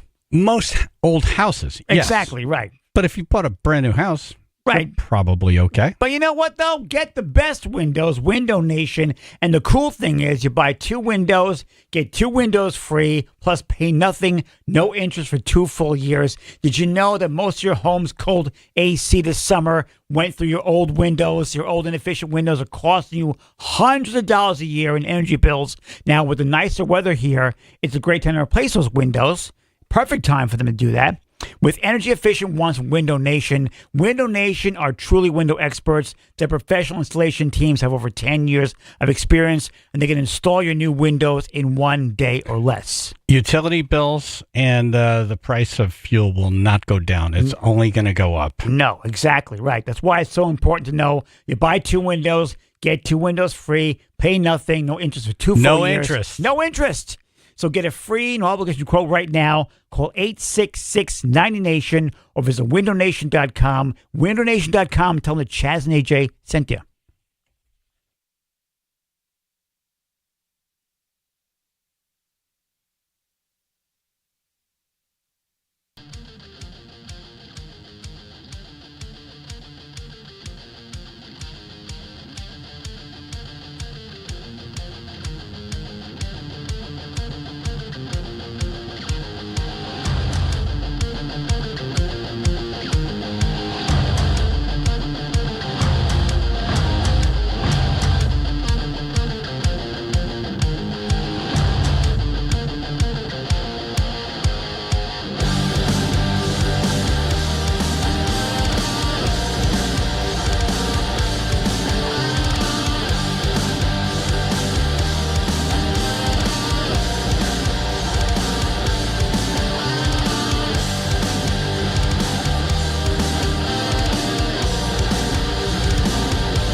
I was just texting a doctor to see if we can get him on to help you. Oh, that'd be great. Tell him to get a plunger. I'm getting call after call that we have horrible reception. Yeah.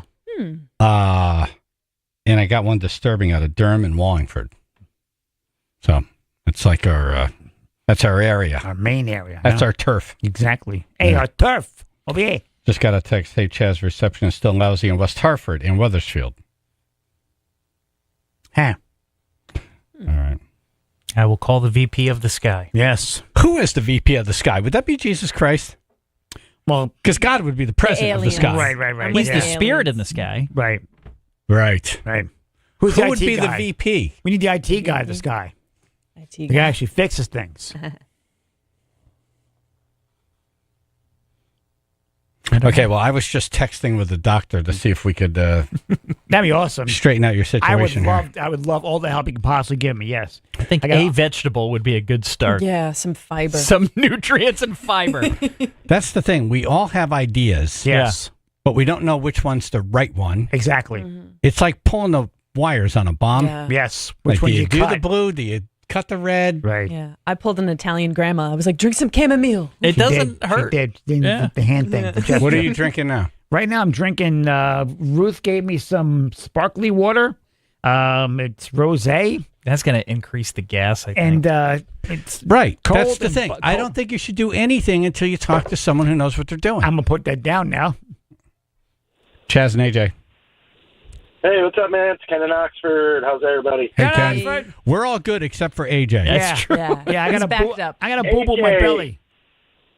AJ, you got to go to CVS and get those straight-up ginger gummies. Those things will take care of that in a second. Ginger Don't gummies? drink anything. Yeah, those things will clear it up in a heartbeat. How about ginger ale? Because we have ginger ale soda.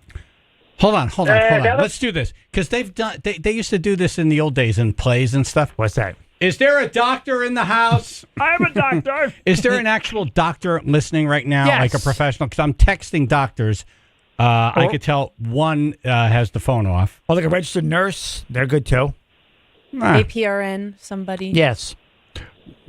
Yeah. They do all the work anyway. Not a doctor. Okay. But I play one on TV. They do real work. All right, Ken. Thank you.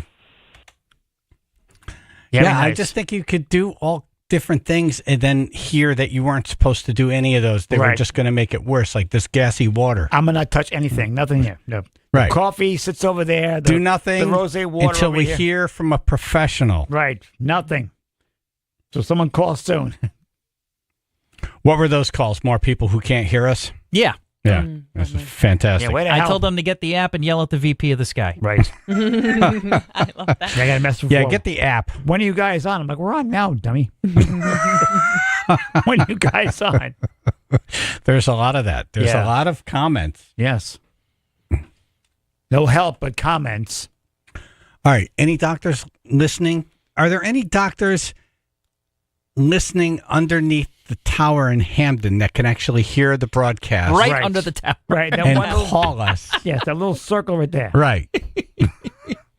Yeah. It's got to be one. Yeah. Getting ready to go to work. Maybe leaving What a does shift. Google say? Let's see. I'll bet you Google doesn't have the answer for what if I drank 24 ounces of ranch dressing. And it just says, what are you, an idiot?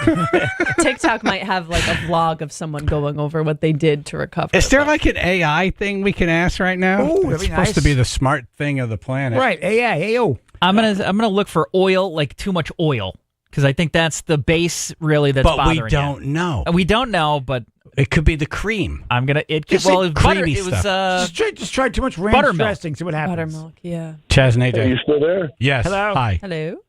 Hey, how you doing? Hey. I got a problem solver for AJ. Okay. That's what we're looking for. Tell him to eat about 10 pounds of salad. That's funny.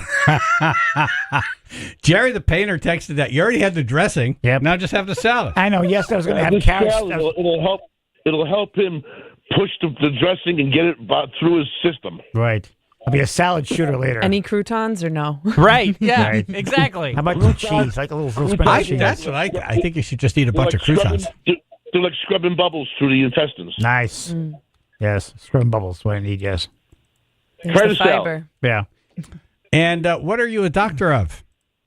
I am not a doctor. Ah, okay. We can tell. Yeah. Well, thank you. I've been listening every day lately, but I've been out of work for a while, so. Wow. I never usually get through to the line though. What did you do before you were unemployed? Well, I'm not employed. Retired? I'm still employed. I work for the Postal Service, unfortunately. Oh. What do you mean, unfortunately? Yeah. I thought they had a good perk. Steady job. Terrible to work for. I'm a letter carrier. That's a good job, isn't it? I mean, benefits, I have a pension, great Cool room, uniform. decent benefits. I'm not into uniforms, but decent benefits. But the management is absolutely horrible the way they treat you. do we really want to say bad. what town? I work in West Haven. Oh, I guess we did. okay. And how come Yeah. you haven't been to work in a couple days? A couple of days, like 4 or 5 months. What? Let me guess. You hurt yourself. Yeah, I fell on the job on a Saturday back in March when it was like pouring raining, and I went a little like incline, decline. I slipped right down and had a nasty fall. I messed my back up. Sorry to hear that. Yeah, man, I'll feel better soon. Yeah, I went back to work a couple months later, but the back never cleared up, and I've been out since. But they haven't even paid me. It's in the mail. They keep I'm dead. You were supposed to deliver it. No. Yeah, Check your bag. You're not sending us the documentation. I'm like, well, I said, well, how do you send the documentation? They said, oh, you got to use e-comp or this or that. I said, what about if I just mail it to you? And they're like, no, we don't do that no more. I'm like, aren't you the Postal Service? I don't want to use that. No. We don't do that anymore. Can I mail it to you? It's not safe. We don't do that. Right. We're the Postal Service, you moron. Yeah, they say we're getting out of that now. We're going more into the technology. Yeah, that's really good. I mean, my job's secure for another year or so. Right. Very good. All right. But anyway, feel yeah, better. Yes, we got to go. Yes. Oh, yeah, you have a good day. All right. Thank you. Jeff in Monroe. Hey, guys, I'm not a doctor and I'm not Greek, but don't the Greeks usually say Windex fixes everything? Windex. Windex, yes. No, I guess we're streaking. There you go. No, has anyone heard that? Windex fixes everything? Duct tape That does. was in my big fat Greek wedding. Yeah. So it's duct tape. Okay. Yes. I'm not using either.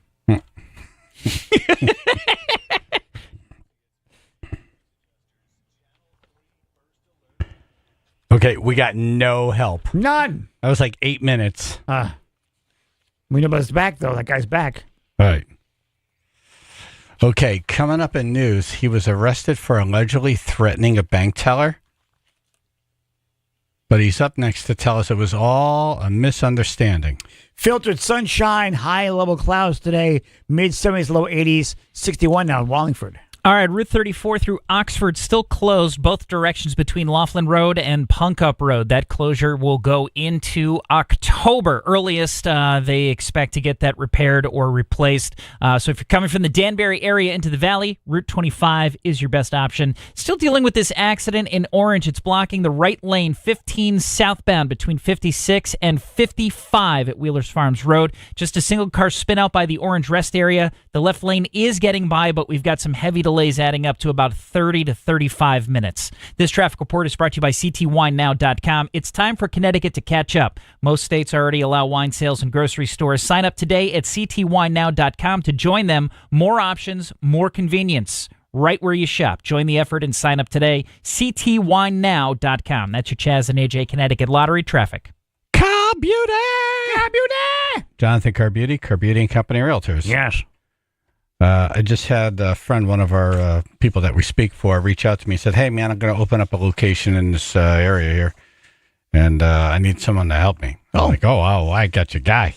Yep. Jonathan Car Beauty and Company Realtors. My friend Jonathan, constantly investing in industry-leading technology and marketing to sell the best homes for the most money. Yes. That's the key. Most money. Money. Anyone can sell your house now, but can they get the most money?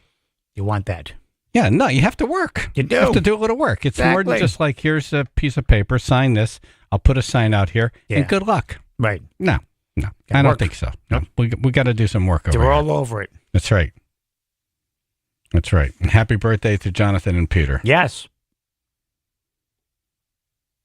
The car beauty agent was, you told this story yesterday with the open house in North Haven, and then this person was been looking for a house for 3 years. Yep. They run into a car beauty agent. They chit-chat for a little bit. The next thing you know, they found a house for this person. How cool is that? See? CarBeautyRealEstate.com. That's CarBeautyRealEstate.com. You begin the whole experience with a talk to the owner of the company. Yes. 203-980-6886. That's his cell phone. Yep. 203-980-6886 or Google CarBeautyRealEstate.com. That's CarBeautyRealEstate.com.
Now, we need a good antenna for that. Right. The Falcons' last-minute win on Monday Night Football last night. The Falcons had to come from behind to win in Philadelphia. Here is the play-by-play of the Falcons' last-minute clutch drive, then the blown opportunity by the Eagles with little time remaining. Cousins looks right, has a man, touchdown, Drake London. And we are tied with the extra point to come for the lead with 34 seconds left. No problem. Hurts gets hit as he throws and intercepted. Picked up by Jesse Bates. The Atlanta Falcons are going to leave Philadelphia with a 1-point win. Diddy arrested on sex trafficking charges. He'll be arraigned today in New York City, and the indictment will be unsealed Oh boy. It does not look good for him. Nope. Feelings hard to conceal. Can't imagine all the pain I feel. Give anything to hear half your breath. That video of him beating up that girl. Yeah. Dragging her, kicking her, punching her. Disgraceful. You're not a man, dude. It's just, it's gross. You're not a man. You never do that. All right, a man faces charges for making threatening statements to a bank teller in Plainfield, Connecticut, but he says it was a misunderstanding. Okay. On the phone right now is Butch Goodwin. Hey. Good morning. Hey, good morning. Thanks for coming on. Yeah. Thank you for inviting me. What happened? Well, I went to the bank. I go to the bank every day. So me and my wife, I'm 54 years old. I live in Moosup, Connecticut. I was a union iron worker for 33 years and a general foreman for 18 of them. My parents have a 101-acre horse farm in Thompson, Connecticut. They passed away a year and a half ago, and we just settled the estate for $2.2 million. So I keep a lot of the money with my lawyer in Norwich. So because my wife took some of it and, doing funny things because of the divorce. So he helps with this. So now I go to the bank every single day, and I know the manager, and I go to the assistant manager. The manager and I had been hunting pheasants 6 years together, right here before I got in trouble, So we go trapping and stuff. So we know them pretty well. Now the assistant manager I've seen every day for the last 4.5 months. When I was threatened by some people for extortion, they tried to take $15,000 from me and got arrested. So now every time I go to the bank, they ask me if I'm safe and everything, and we did. So this day, I go with a $12,000 check, and I make a deposit. It's a $12,000 certified check from the estate to put in the savings account to be withdrawn off. And I asked where Justin was, the manager, and she said, oh, he just transferred to Jewett City yesterday. Oh, I said, that's weird, and there's a lot of new faces. She says, yeah, it's a lot of changes here. The bank, a lot of them ain't covering child support and stuff, so they're doing different things to cover it. I said, oh, that's crazy. It's understaffed now. It's pretty empty. This is when somebody would do something silly. I said, I got to tell you a story. 3 years ago, the convenience store right next to me opened up, and the first day they opened, I walked in. There was this nice guy, and he said, can I help you? I said, oh, jokingly. I said, oh, I'm here to hold you up, but I forgot my gun. Will you take my word for it, or do I have to go back and get it? He says, no, I'll believe you got one. What do you need? And he's pretended like to take a bag and stuff things. Yeah. It was funny. So we have an ongoing joke for 3 years. Yeah. A little over 3 years. So I'm telling the assistant manager about the convenience store and the joke, and she's laughing about it. It's about 3:30 in the afternoon. Unbeknownst to me, the video cameras, some security department or tech or something off-site, someplace, maybe in a different state, I don't know, seen it and only cut bits and pieces of it. So they said, oh, he left. He threatened, and he left to go get a gun and was coming back. Oh, God. So the police come flying there, but I think by the time they got there, the assistant manager had closed because 4 o'clock they closed. So they got no statements. They got nothing to support it or anything other than a security department. They show up at my house and grab me as they walk in the driveway, slam my face down in the driveway, and they put me in there, didn't tell me until 11 o'clock at night why they were holding me, and then they gave me a $150,000 bond. Oof. And I told them it was a joke. Did you watch the video camera? Nope. If they're available, we'll get them. So they just slammed me. All for a joke. And yeah, all telling them a joke that I do to the convenience store that I see every day. Has this been cleared up since then? Well, when I went to court, they upped my bond because it looked like I'm a bank robber to $250,000. I just had to give a bondsman $17,850 to get out of jail. And now you don't get that back, correct? Nope. That's what it cost me already because they didn't do due diligence. And, looking into the things with law enforcement, federal government like the FBI, and they investigate. Their investigations take around a year. They do a thorough job, and they have a 99% or 93% conviction rate. Then you go to state police, and they take a few months to do their investigations. These guys didn't do anything. They just grabbed me and slammed me in jail. Wow. Before we had you on, I had a feeling that I was going to think you did some really stupid things, but I'm listening to you now, and I'm thinking, all right, maybe it wasn't the best choice to tell some of these stories, but yeah, I agree. But it's innocent. So as far as me personally, my you still there? Yeah, we're here. Yeah, all right. My grandfather was the chief of police before he passed away in Mendon, Mass. I grew up with law enforcement all the time. I'm one of 4 technical course directors for scuba diving in the whole country with NAUI. So I teach most of the public safety dive teams from the Massachusetts State Police all the way down.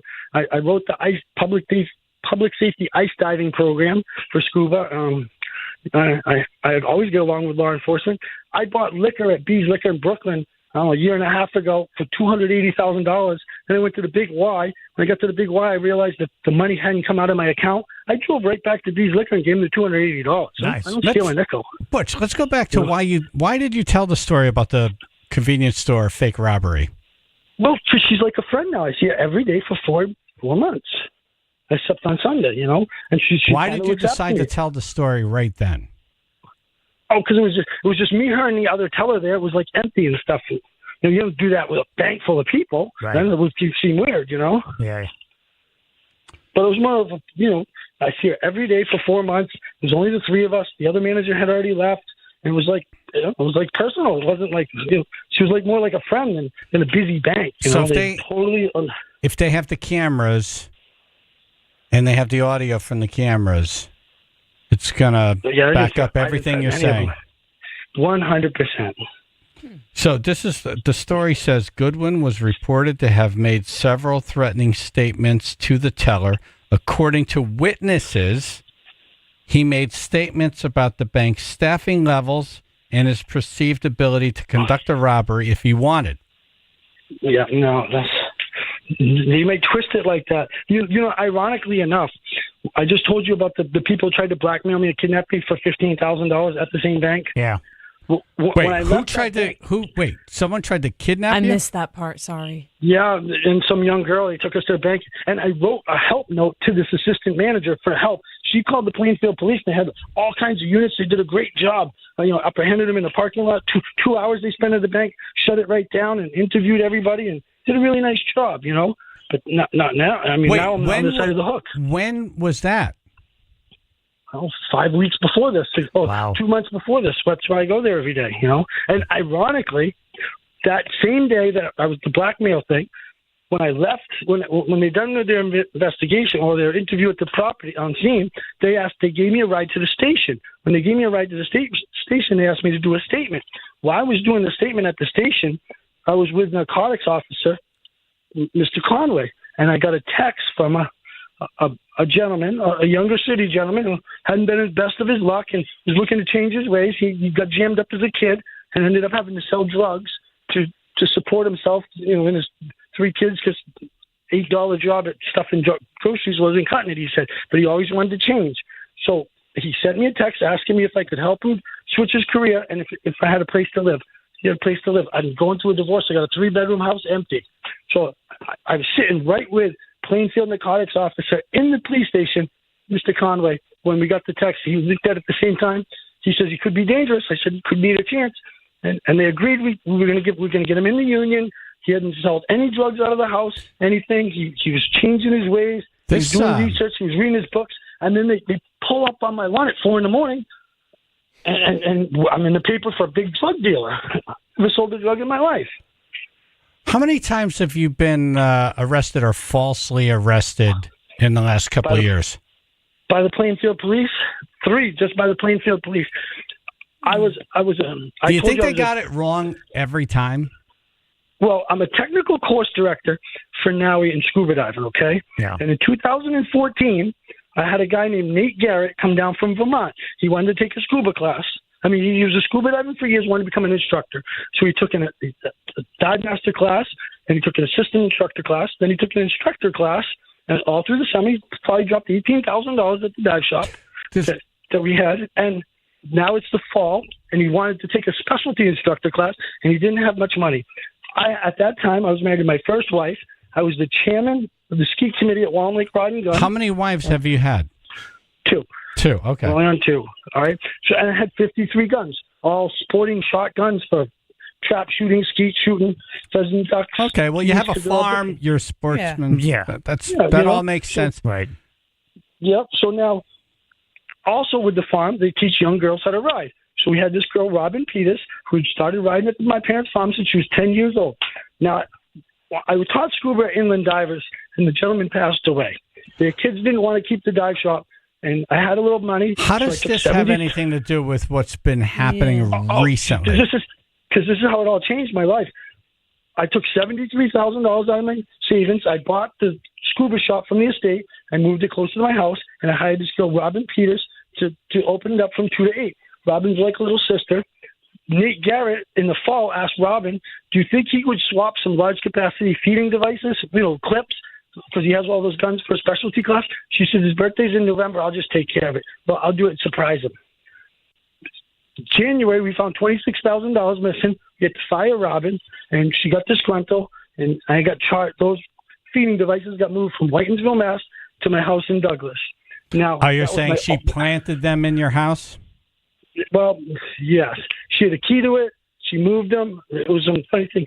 Now, I wait 4 years and 10 months for the trial. We have a little quick trial. You seem like a nice guy, but you know what happens? It just sounds. All right. This is the kicker. It just sounds like. All right. Here's the kicker. Yep. Here's the kicker. Okay. Here's the kicker. 4 years and 10 months. I wait for my trial. We have this little mini trial. I get sentenced to 1 year to 2.5 in Massachusetts court. Jeez. I filed for appeal. To the appeal, my sentencing judge, Richard Riccatoni, issued me a stay of sentence because I had a high likelihood of beating the case. All right? Because everything that came out. Right. So I was home on a stay of sentence for 11 months.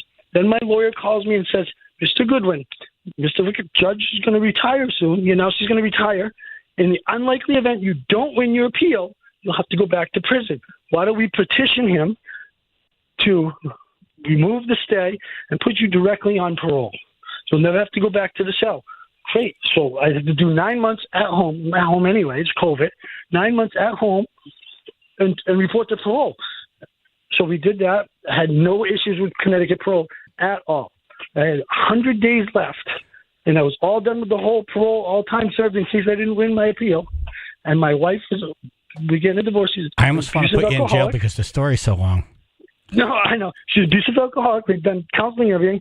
She got drunk at 11 in the morning. Hey, no, Butch, I'm almost done. We're done. Yeah, I think you need some friends to share this too. No, listen, I don't think you hear yourself. It's always everybody else's fault. And after a while, people start thinking, you had me at the beginning. I'm like, all right, this sounds like a guy who does a lot of business with the bank. He feels very comfortable there, made a couple jokes, got popped. Yep. But all these other stories now, I'm thinking, oh, man, I think there's something more to this. Here you go, though. This is the part. 100 days, my wife got drunk at 10 at night. She woke up screaming and yelling. Her girlfriend calls 911. Plainfield Sergeant Wolfberg flies into the house, had his rough day in some swamp. Lefty grabs me as the man, puts cuffs on me, puts me in the front steps, and leaves, says he got to go change his clothes. Because I was held and not her. I was sober. She was drunk. I was remanded my parole for the last 100 days, and that changed my whole everything. From there, it was just trouble. You're either a great storyteller or you have the worst luck. Right. Is it that you have the worst luck? You need to move and do online banking. I don't think I have the worst luck because I had a great career. Local 7 Boston Ironworkers, 33 years. General foreman for 18 of them. There's 300 guys working for the company, 26 cranes. We built Foxwood, MGM, the Natick Mall. I actually pretty lucky. I had a great life, great career. Right. That sounds like it, man. It sounds like it. On the side, I taught scuba, the police, and everything. And I thought we were just going to talk about one visit to the bank. I have a question. How come the girl you made the joke with at the bank, why can't she just testify and say, it was a joke? Yeah, and say it was a joke? I mean, you don't have to answer because I don't think we have 2 hours to hear. No, but the story says, according to witnesses, he made statements about the bank's staffing levels and his perceived ability to conduct a robbery if he wanted. All right, that's an interesting statement because there's only me, the assistant manager, and a brand new teller in the bank. There's only 3 of us, and it was 3:30 in the afternoon-ish, and they had just closed. So they closed at 4. They didn't investigate. They closed at 4. I think the teller, and by the time the security department watched the video because they wasn't live, watched it 20, 50 minutes later, and then sent the report in because I had left the bank. I went grocery shopping. I went to Agway, and I went to Wendy's and got a snack before I came home. How much from the house. Wendy's. How much money are you worth now? Network with properties and everything, about $3.4 million. Nice. Okay. I have $1.18 million just in my ironworker annuity. All right. Well, I was depositing a $12,000 check. Let's get to hold up the bank. No, you're not holding up any bank.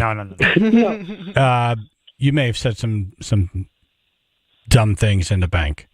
I agree with you about saying the dumb things. Okay. No, Yeah. I All right. even bought We just made a little progress here from DMS, All right. Well, look, I hope you're able to hire a good attorney, and I hope things work out for you. Yeah. Yeah, good luck. I do. I have attorney Rick Rothstein. He's helped me for years with things. Does he know you're on the phone with us right now?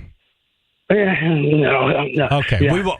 Don't tell him. Yeah. Might not be good for his blood Thanks, pressure. guys. All right. Look, thanks for coming on, and I hope everything you said was true, and I hope things work out for you. Yeah, man.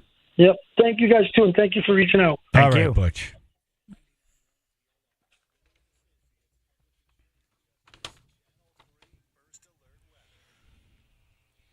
Just digesting. Oh, so am I. You want to do a phone subject? Wrongly arrested? Sure.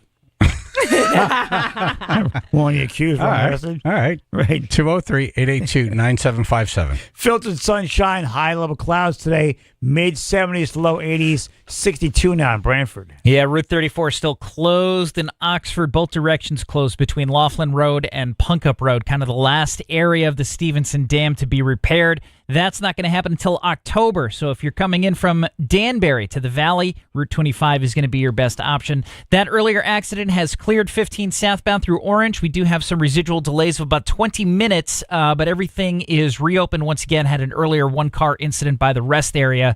Do still have some delays reported back to Route 34. This traffic report brought to you by Shelter Logic Fall Factory Sale. Shelter Logic Fall Factory Sale is this Saturday from 8 to 3. The first 200 people to make a purchase will receive a free cooler, save up to 70% on sheds, canopies, carports, and more this Saturday at Shelter Logic, 150 Callender Road in Watertown. That's your Chaz and AJ Connecticut Lottery traffic. Did you know you can now use your body's own healing properties to revitalize your achy joints and get you lasting pain relief?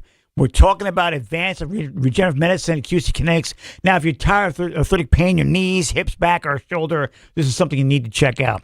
Everybody's talking about regenerative medicine, and the local medical professionals at QC Kinetics are experts in these fields. Amazing treatments. You can enhance your joints, improve mobility, and get back doing the stuff you love without pain and without drugs or surgery or downtime.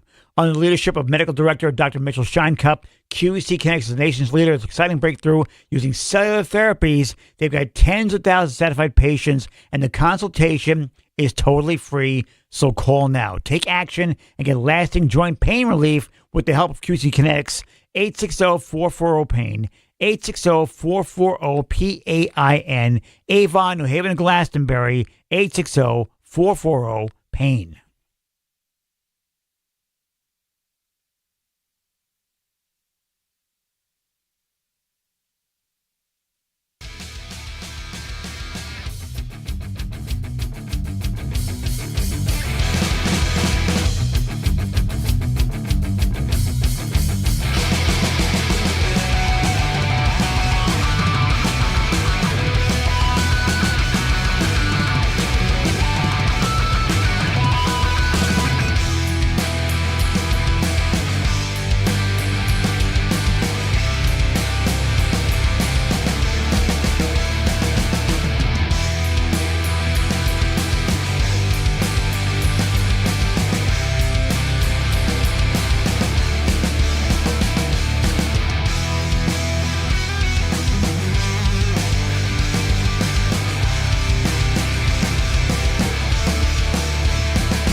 We're going to do this. Call in if you were wrongly arrested or wrongly accused of anything. Ooh. Not just arrested. Yeah. Accused.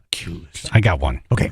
Happened to me in school. Okay. The Curious George and the Rocket book. What did you do? We'll get to that in a second. Little felon, what'd you do? 203-882-9757. John in New Haven. Hey, good morning, everybody. Morning. Hey. So I actually haven't been accused of anything. I just wanted to jump on the topic with the guy. That thing went sideways real quick. I felt it. It did. We heard it. We heard it. He was all over the place, and then he's on there talking about, he didn't do anything. He's a nice guy, but I got 53 guns and high capacity magazines. So I think he needs to talk to somebody, get maybe some professional help. Sounds like a nice guy. He seems like a nice guy. Yeah. But he seems like one of those guys, nothing that happens to him is his fault. It's everyone else's fault. I'm thinking lots of coffee, though.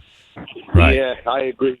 Something else is going on upstairs. I don't know. Well, something else is going on. There's more to the story. Right. I just don't think they arrest you if you're going in making jokes. Yeah. No. I think maybe they have the cops come and talk to you, but I don't think they arrest you.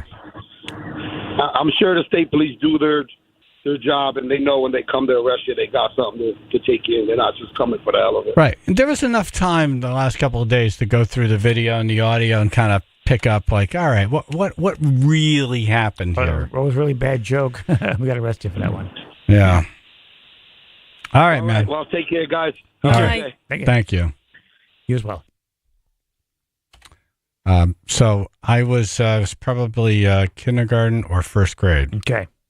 From the Elizabeth Shelton School book library, Okay. I took out the book Curious George and the Rocket. That was one of my favorites. Classic. Love this book. Curious It's one of George. your favorites? Curious George was awesome. Yeah. Yeah. What happens in the book? I don't remember that one. Yeah, okay. But maybe with the yellow hat, things like that. Anyway, I love this book. The puzzle piece was going. I love this book so much. My parents gave me one, brand new. So I returned the Curious George book to the library. I'm walking down the hall and I got the brand new book. Right, that's your book. This is my book. Your parents bought you that book. And the librarian said, hey, you didn't bring your book back. I'm like, I brought my book back. Yes, you did. It became a whole deal. I had to give them my book. The book didn't even have the library card thing inside. Yeah, I'm like, that's how look, you right. know. it's brand new. There should be a thing on the Do bottom. you have also. one book Yeah. in that library? Yeah. Yeah. Of course, I'm not saying any of this. Right, Yeah. exactly. Exactly. Your baby Chad. Do you think don't know. the book This people... is before the world Yeah. made me this way. Right. This one. I was still young and innocent Right. and liked people. Right.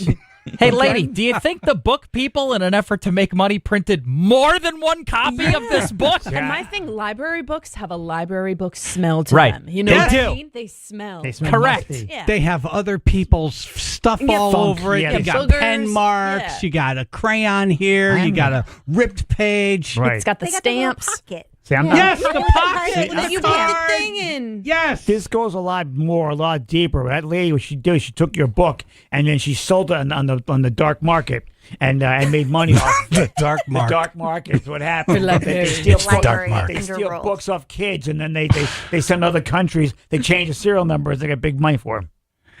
I just think my older brother gave them such a hard time. They were like, we're just going to zilch anyone with the same last name. I don't know what was happening. Yeah. I don't know what was happening. So you lost out your book. I lost my book. That sucks. They took my book. How I do you would take be a so kid's mad Curious as a George? parent. Like, I'd be so annoyed at that. Like, Yeah. My book. Curious George. Yeah. My book. yeah. See, this is why I can't be a mom. I want to fight that librarian right now. See, my favorite You're one- not even my son. My favorite was the one where he swallowed the puzzle piece, and he had to go to the doctor and the X-ray. Like and 25 ounces of ranch dressing. exactly right. That one. Texture. But they cured him. Matt and Milford. Hey, what's going on? Hey. Yeah, when I was like about 15, I rode BMX bikes all growing up, and I passed by a pawn shop, and they had a really nice, expensive one out in the front, and it was only $40. So I bought it. I went home. I swapped a bunch of parts onto my bike because it looks better, and then about a couple weeks later, I got it yanked from me by the cops at the skate park because it was apparently stolen. Oh, and they hocked it. Long story short, I got it taken from me with all my other bikes parts on it, and I got nothing in return. Yep, that sucks. I had a dirt bike that happened to me. Yep. Heartbroken. Yep. That's So. sad. Yep. I have a feeling, AJ, there's more to your story, though. I have a feeling that you weren't completely innocent. Oh, totally innocent. You can see the headlight. Completely innocent? It's on. Hang on. There it is. I don't know. I hope I was. I mean, all I did was make a purchase, and I went home. I mean, I just thought I won up on a Matt, deal. They believe you. We believe you. Oh. Yeah, you're good, Matt. We don't believe AJ. Not telling AJ. All right, call in if you were wrongly arrested or wrongly accused. 203-882-9757. 99.1 PLR. Chaz and AJ in the morning.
Amanda in Waterbury. How are you? Hello. 99.1 PLR, Chaz and AJ in the morning. Call in if you've been wrongly arrested or wrongly accused. What do you got? So I've got one. I've got one for my husband. I called him at work, and he said he was busy, so he's told me to call. Nice. Awesome. My husband was assaulted by a female, and he was arrested for assault, and she did not get arrested for assault. She was arrested for breach of peace. Huh. Wow. Yikes. What happened? Yep. Piece of what? So this person is a neighbor of ours who lives down the road from us, and she is a speeder, and he was walking out into the road to go around the side of his truck and told her to slow the fuck down. Slow Pardon the my F down. French. Slow down. Yeah, we don't Slow do the F down. We don't do French here. So. Let me hit the dump button. Yes. Slow the F down. So you said slow the... He said slow the F down. She was just quoting her husband. Right. She sure did. And she decided to slam on the brakes of her vehicle, get out, punch him in the face, try to choke him, and he is multiple years of emergency medicine and has been trained in how to take down patients who are being combative. Okay. And that's what he did, and he was arrested for assault, and she was not. Wow. First of all, you don't expect a woman to stop, get out, and be confrontational. No, you do not. No. They're very good at giving the finger or mouthing at you. Yeah. Unless you'll relax. Which is fine. Yeah, very much so. But usually it's the guy who will pull over, get out, and Throw a like fist. throw a punch. Yeah. Right. Yeah, it Wow. was quite insane. Now, does she look like the kind of woman who like gets into fights a lot? She has a rap sheet a mile long. Wow. Okay, that's a yes. But she's an artist. Cool. Yeah, many pending cases against her, many closed cases, and oh boy, not the best human on this planet, that's for sure. Yeah. Nasty. Bummer. Well, I hope your husband gets off on this.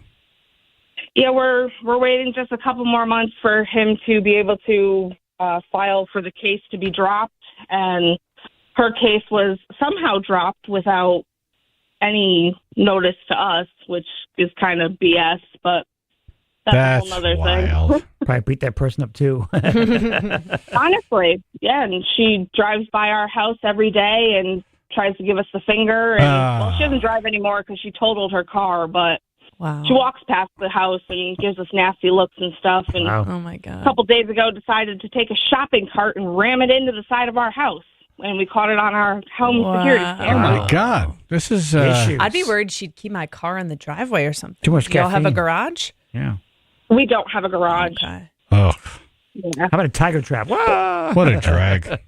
Karma will get her. Thankfully, we have cameras, and thankfully, we have our local police department who knows all about the situation. And she's been warned many of times, and currently has a rearrest warrant out for her right now. Good. Holy crap. All right. All right, keep us posted. Yes. Will do. All right. I thought I had a situation with the Curious George book. Well, you do. Just a different level. Yeah. I'm still upset about that. You should be, man. It's a classic book now. Well, you're accusing a child of thievery. And yeah. And then you As take a away kid- his new book. As a kid, I'm like, look at the inside of this book. It's brand new, and there's no sliding thing for the library card. That new book smell. That nice crisp binder. All right, I'll move on. Paul in Wallingford. Oh, you're going to love this one. All right, so 1 month shy of my 21st birthday, me and a few people were going to Miller's Pond in Durham.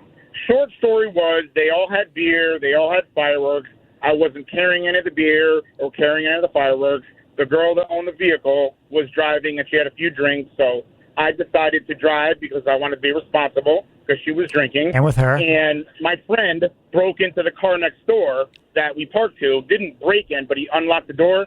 It ended up being an undercover operation for theft in the area. Wow. So I got arrested for possession of alcohol by a minor, and that's basically the short story. The longer story is the cop even said to me, we watched you guys for a long time, and we watched these girls all change into their bathing suits to go swimming. We know you didn't carry any of the beer or touch any of the fireworks, but because you're driving, we have to arrest you. And I was falsely arrested.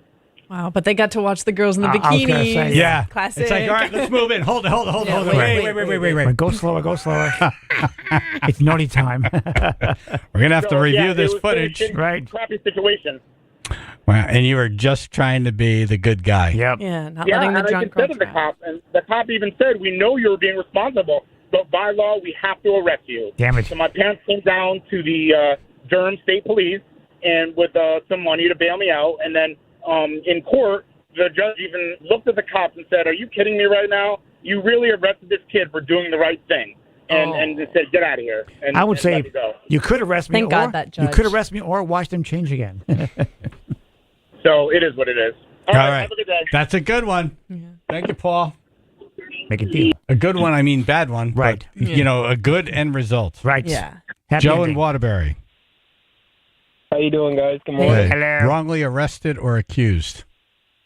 Well, both, actually. Nice. All right, so long story short, I went to work, saw a girl sitting outside the store front door in a chair, hunched over. She was there for 4 hours that I knew of. So while I was on my break, asked her if everything was okay.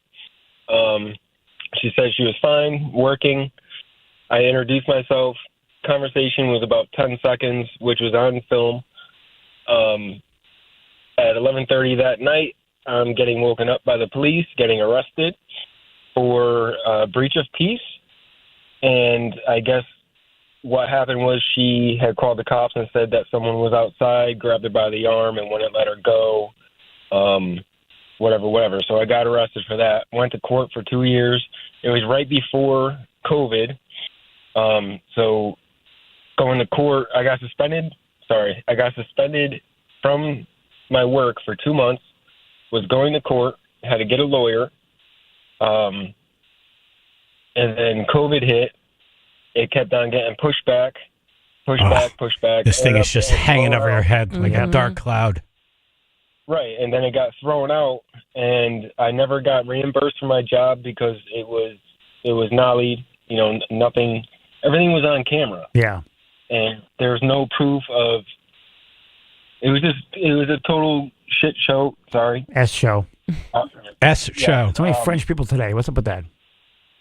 It was crazy. I was just trying to make sure that the girl was okay, and next thing I know, I'm getting arrested and had to deal with it. And you know, I lost all the money from 2 months of being out of work, plus having to pay for a lawyer, which did absolutely nothing for me. And then the funny thing is the business that I was working at while I was suspended, they actually hired this girl. Now I'm no longer like allowed in that store at this time, but yet they hired her. And they have to film. How does the film not just get everyone to say, okay, that none of this happened? Right. Well, when I had talked to when the cops were at my door, they were asking me what happened. I had no idea what they were talking about. Yeah. And then when they told me, I said, it was literally 4 feet in front of the front door. Like, look at the camera. And he said that the camera was so dirty they couldn't see anything. Then when HR was doing their investigation, they came up with a tape. You can't see my face or her face, but you can see below, you know, from basically chest down. And it was a quick handshake, matter of 10 seconds, and then we separated, and that was it. Wow. So it was just it was crazy. I still don't even know her name. I don't remember her name at all. Have you seen any of these like worst ex ever or worst roommate ever series on Netflix? No. This sounds like this. Oh yeah. Mm-hmm. Like you got screwed for a long period of time and nothing happened. Right. Yeah, it's crazy. I couldn't even go after her for defamation of character. It was insane. Yikes. I'm going near it all, actually. I feel a lot better about my Curious George book now. Yes. So, thanks for that. Yeah. All right, guys. Have a good day. All right, Joe. I'm glad you're... He's still going through it. You can hear it. Yeah. Well, no, it just leaves a dark cloud over your head. Yep. Not good. All right, call in if you've been wrongly arrested or wrongly accused. I was wrongly accused of stealing a Curious George book. You were. still not over it. I can tell. I'm going to get you a new one. Who does that? To a kid. We got to buy him a new one. Yeah, I think so. We'll all sign it. Exactly. Right. Well, It's a book. No, we can't. It's a sign it. kid's book. It's got to Right. be all The all children love pristine. the books. There's no library card inside. Right. So, feel the sunshine. High level clouds today, mid 70s, low 80s, 62 now, West Haven. In Oxford, we're still blocked. Route 34, both directions closed between Laughlin Road and Punkup Road. That closure is expected to go into October. So if you're coming from Danbury into the valley, Route 25 is your best option. We've got some construction just set up. This is Naugatuck. It's blocking the left lane, Route 8 northbound between exit 28 and 29. That's going until about 3 o'clock this afternoon. And we're also closed in Rocky Hill for construction right now. The left lane closed 91 southbound. Right around exit 24 to 23. This traffic report brought to you by Compassion International. Compassion sponsorship means food, healthcare, education, and more for a child in poverty. And there are thousands of kids who've been waiting over a year. And their wait. Sponsor a child with compassion today. Text the word radio to 83393. That's Chaz and AJ, Connecticut Lottery Traffic. Griffin. The Center for Cancer Care at Griffin Hospital. They're good, Joe. Prostate cancer is one of the most common cancers among men, affecting 1 in 8 men during their lifetime. Yee. It's the second leading cause of cancer death in men, highlighting the need for early detection. It's got to go. You know, this PSA test that they do now, it's a blood test that measures the level of PSA, a protein produced by the prostate. Yeah. It's a procedure that takes a few minutes. Yes. It's a lot easier than the old one. Can you imagine hearing, yeah, sorry, man, it's too late. Right. And you could have just spent a couple minutes getting this detected early. Yeah. Getting it squared away. When detected early, prostate cancer has a 5-year survival rate of nearly 100%. Excellent. Why wouldn't you do this? Go for it. Contact Griffin at 203-732-1280, 203-732-1280 for exceptional patient-centered prostate cancer care. The Center for Cancer Care at Griffin Hospital.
Call in if you were wrongly arrested or accused of something. 203-882-9757. Tim in Waterbury. How you doing, guys? Good morning. Hello, Tim.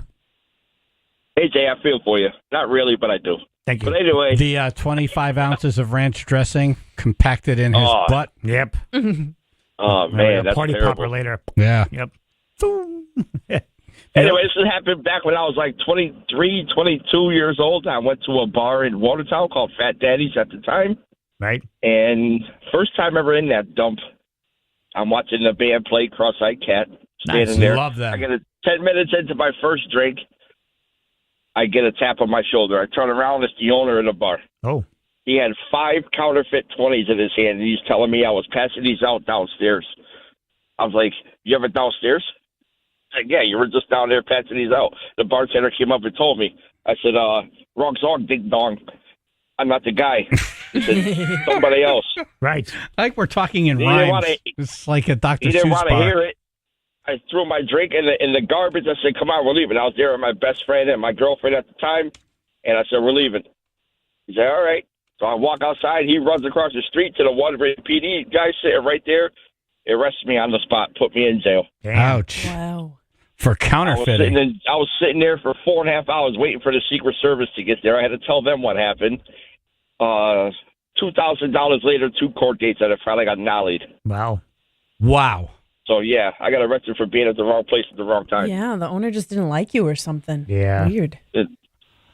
Never saw me before. I don't know. Yeah. Well, maybe it was the bartender who was putting the 20s out there. He Right. said, yeah, Oh, it's yeah, that guy. I got nailed, yeah. Come to I'll find blame out, him. there were some kids from Watertown High School that were making money and trying to pass it off. Now, see, downstairs in that bar, it's all black lighting, so you're going to pick up a fake money in a heartbeat. Oh, okay. So the kid who actually did it said threw the money on the floor and left. And the bartender comes from behind the bar, picks up the money, comes upstairs and shows the owner. I guess he must have been wearing what I was wearing that day. And okay. like, oh, yeah, he did it, pointing at me. I'm like, what? Okay. Yeah. Back in the day, you had to have a printing press with plates and ink. Yep. And, to run. Now, it's a lot easier to counterfeit money. You just need the right paper. Really? AJ, trust me, you'll screw this up. I'm going to get my house fixed. Don't try it, AJ. Don't do it. Okay. All right, Tim. Thank you. All right, guys. Have a good one. All right, you too. Robin in Bristol. Hey guys, how are you? Good morning. Good, thank you. Hello. Hello. I'm calling I was actually my brother. He was 14. We lived in Colchester, Connecticut. And I had a boyfriend at the time.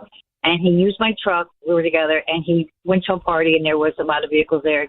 He took one of my father's tools, and I guess he swiped the radio out of somebody's truck. So long story short, they came when I went and dropped him off and went home. The cops came to our house, and they arrested my brother because my father, unfortunately, engraved all his tools with his name on it. Oh. So they found my brother, and they said the only way I can get my brother out is if I knew who did it. So they put him in a police car. They bring him to 2K in Colchester. So I actually had to tell the cops who did it. But there was a guy in town that everybody hated. So I told him it was him. And when they went there, they dragged him out in his underwear, and they put him in the cop car. And then the cop came over and said, "Are you sure this is who did it?" And I had to tell him who did it. But then we had to go get my brother and my boyfriend out the next day. But, they held him there overnight because he had the chisel. It was actually a chisel and a screwdriver because my father engraved all his tools in that. So Engraved the tools. after that, my brother became like a target of the town, and everything that happened. Anytime there was any kind of theft or anything, both of them would get arrested. Because they were suspects because they had a record of theft. Right. He actually stole it, but it was the '80s, so he was 14. So yeah. But dragging that kid out, because he was like the worst kid in town, and so in his underwears. Yeah. Which, by the way, weren't clean anymore. But at least I got a chance to get back at the kid that was the asshole of the town. So he really was. And the whiz. Yeah. Yeah. So yeah. But Thank you, Robin. Yep. All right. Sarah in Stanford. Hey guys, good morning. Good morning. So this story is actually not about me, it's about my dad. This was back in the 80s. My dad was a stockbroker in Lower Manhattan, and broke up a fight between two of his colleagues on the trading floor. And one of them, he threw one of them out of the office. He was the trading floor manager at the time. And the guy went out and got into a bar fight somewhere else, got his face like all messed up, went to the local precinct, told them that it happened at the office, and accused my dad of being the one who hit him. And the cops arrested my dad because this guy who was, the guy who accused him was this like little nothing guy, 5'6". My dad was 6'2", a former high school football player. And, they arrested him, and they had to go out and hire an attorney. And he actually went through the New York City court system. He was charged. This sounds like a real pleasant experience. Yes. From start to finish. Yeah, and this was 1987. Imagine spending the night in the drunk tank in Lower Manhattan in 1987. It's not so bad. Yeah. And, you're the only guy in a suit. And he went through the court system, and thankfully he was found not guilty by a jury of 12 of his fellow New Yorkers. But, this was thousands of dollars spent, and my mom had to go and bail him out, hire an attorney, had to call my grandparents because they had just bought their first house and spent all of their savings on the down payment on their first house. Oops, so yikes. she didn't have the money to hire the attorney. Did I tell you that I was once accused of stealing a Curious George? Yes. Book. The money for a lawyer. I just wanted you to laugh because I could hear you're getting worked up from this. Right, no sympathy which here. is such a drag, you know? Yeah. Like, It was, Yep. I mean, I'm too young to remember it, but I know the story. But it was just the whole thing was insanity. Did karma ever come back around for that guy? Yeah. Oh, yeah. Life came back around and bit him in the ass. Nice. Really? What happened? He died early. Well, it's a good bite. It's a good bite. And your father had an alibi, I hope. Right. Those are my Yeah, two my marks. father had 30 other people on the trading floor when it happened who said, Making a joke here that missed. there But, you go. No, all right. I'm glad that things worked out for your dad. Thank you, Yeah. Sarah. All right, thanks. Have a good day. You too. Bye.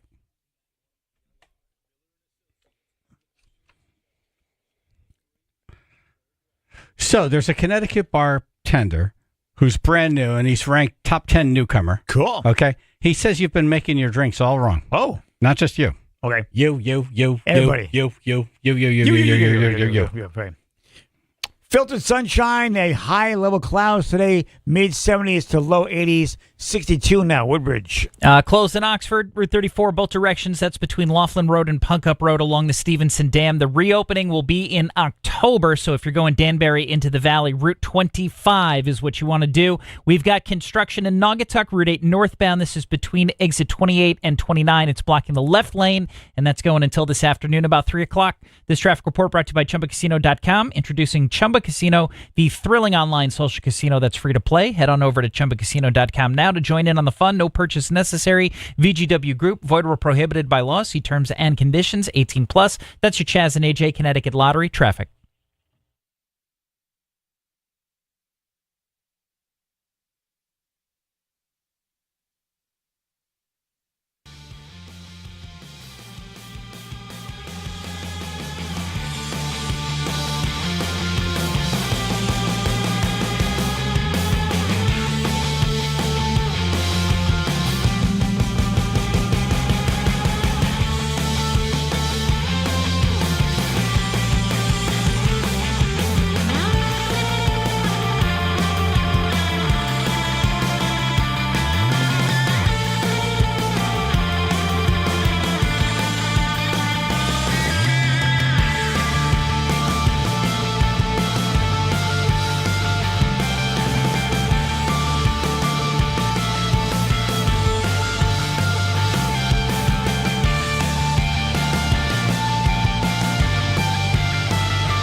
Sunday marked 4 weeks since the historic flood wiped out hundreds of homes and businesses and took lives. Yeah. Most roads are open now.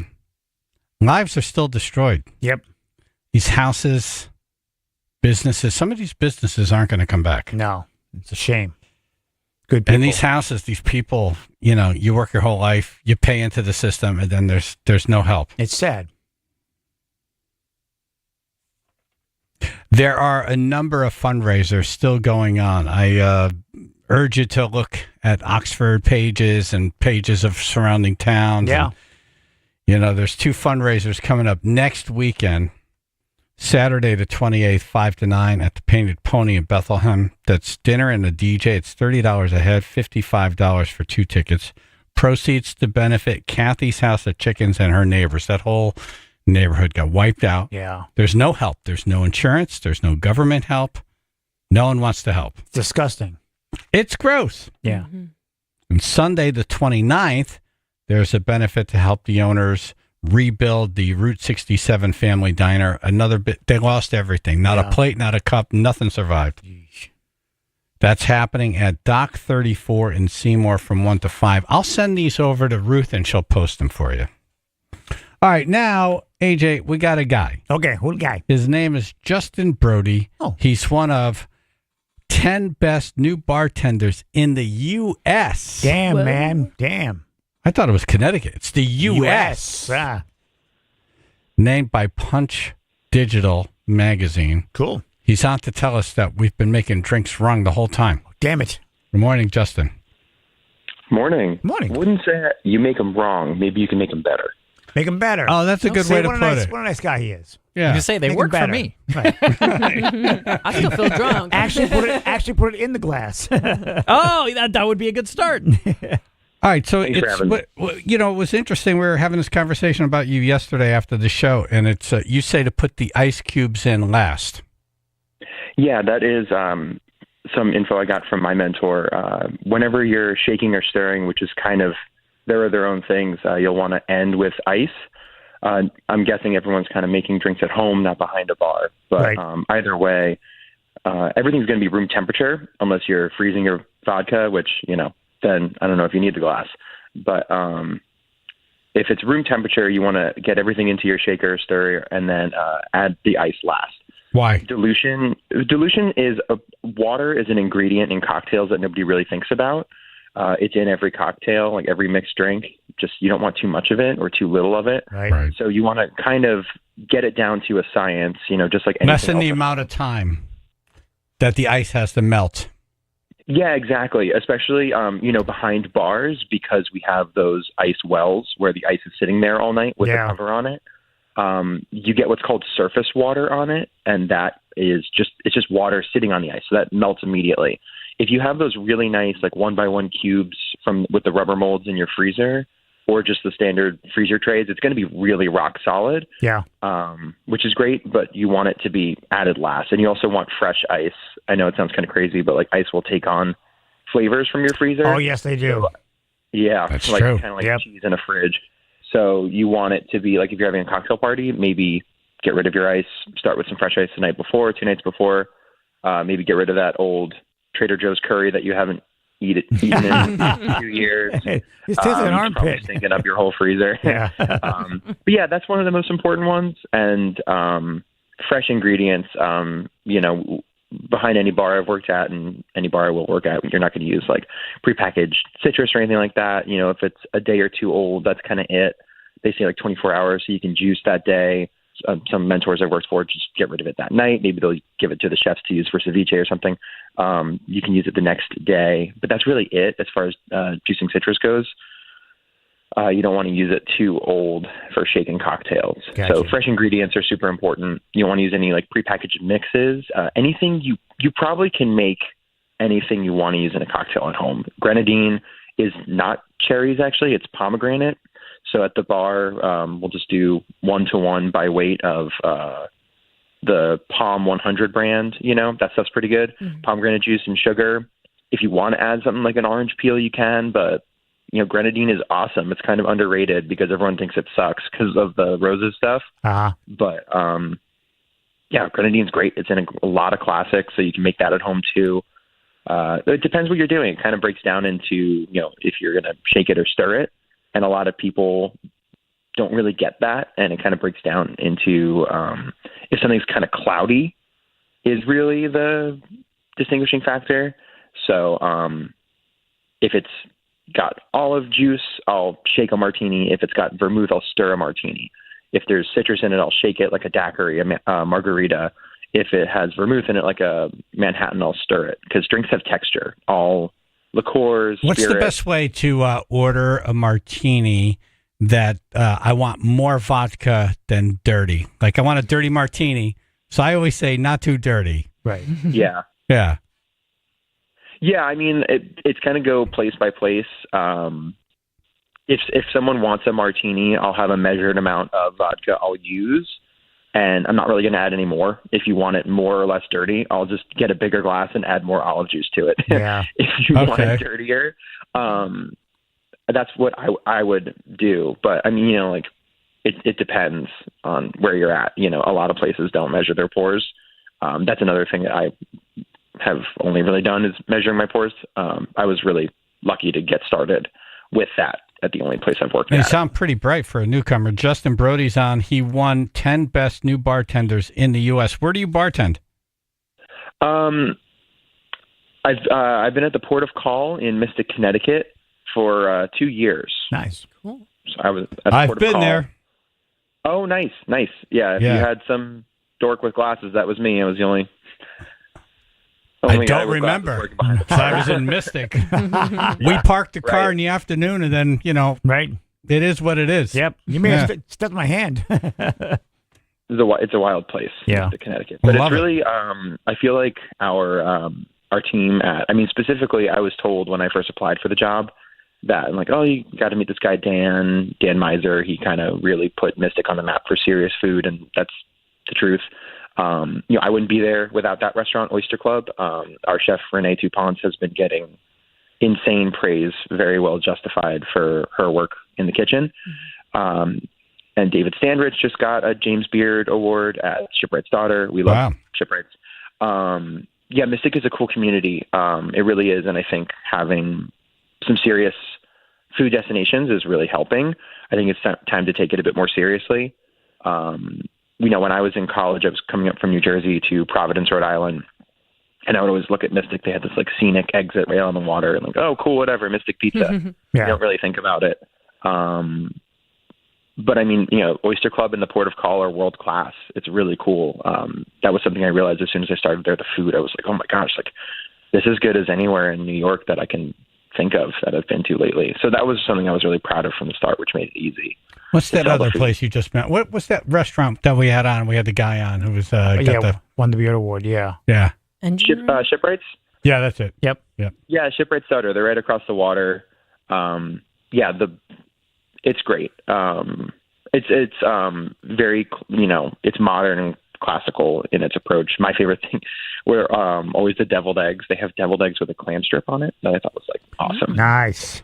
I would always go there for that. And then our bartending community, my guys, shout out Mikey and Pedro, go over there and sit at the bar. It was great. But something I was really proud of at my time in Mystic is on Mondays I had my own more or less menu, a cocktail program. It was called Lost at Sea. And it was kind of tiki inspired, but more goofy mid-century instead of being Polynesian. And we had a double blind cocktail that was kind of like a hidden gem of the 1900s. So it was anything between the 1880s and 1960s.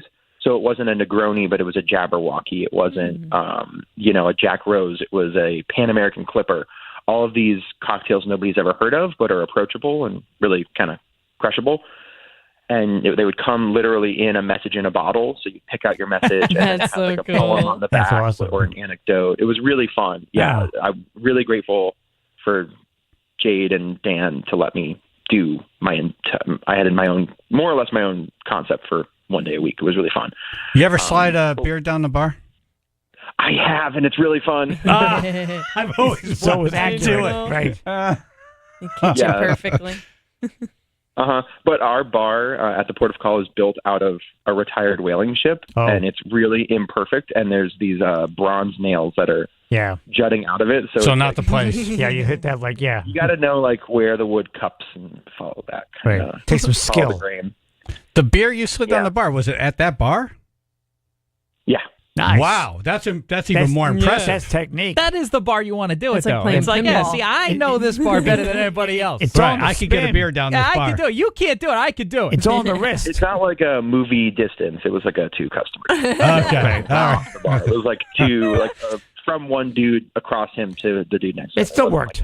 Okay. Yeah, cool. Have you I was seen the impressed. movie Cocktail? Oh, no. Yeah, where are we going with this? Just checking. That's all. What'd you think? Yes, I love Kokomo too. Okay. How old are you? I just turned 30. Oh, man. Congratulations. Yeah, dude. Good Look for at you. Got a bright career in front of you. Thank you. Yeah, I'm looking forward to. I'm hopefully going to be opening a bar actually in Providence, Rhode Island, within the next year or 2. What do you got to do that for? What's wrong with Connecticut? Stay here. No comment. You know, Because he wants to. All right. Well, let us it's know not- which bar that is, because we'll do a bus trip. Yeah. Come and see you. yeah, it'll be. I'm not sure where yet, but it'll be a bar, kind of like a Japanese-inspired vinyl bar with plants growing out of the bar top. It's Oh, called I'm Green Thumb. there. That sounds very cool. Yeah. Justin Brody, one of 10 best new bartenders in the U.S., named by Punch Digital Magazine. And he bartends at Port of Call in Mystic right now, so go see him there. Thanks for coming on. Congratulations. Thanks, Chaz. Thanks, Thank AJ. you. All right. Thank you. Bye, guys.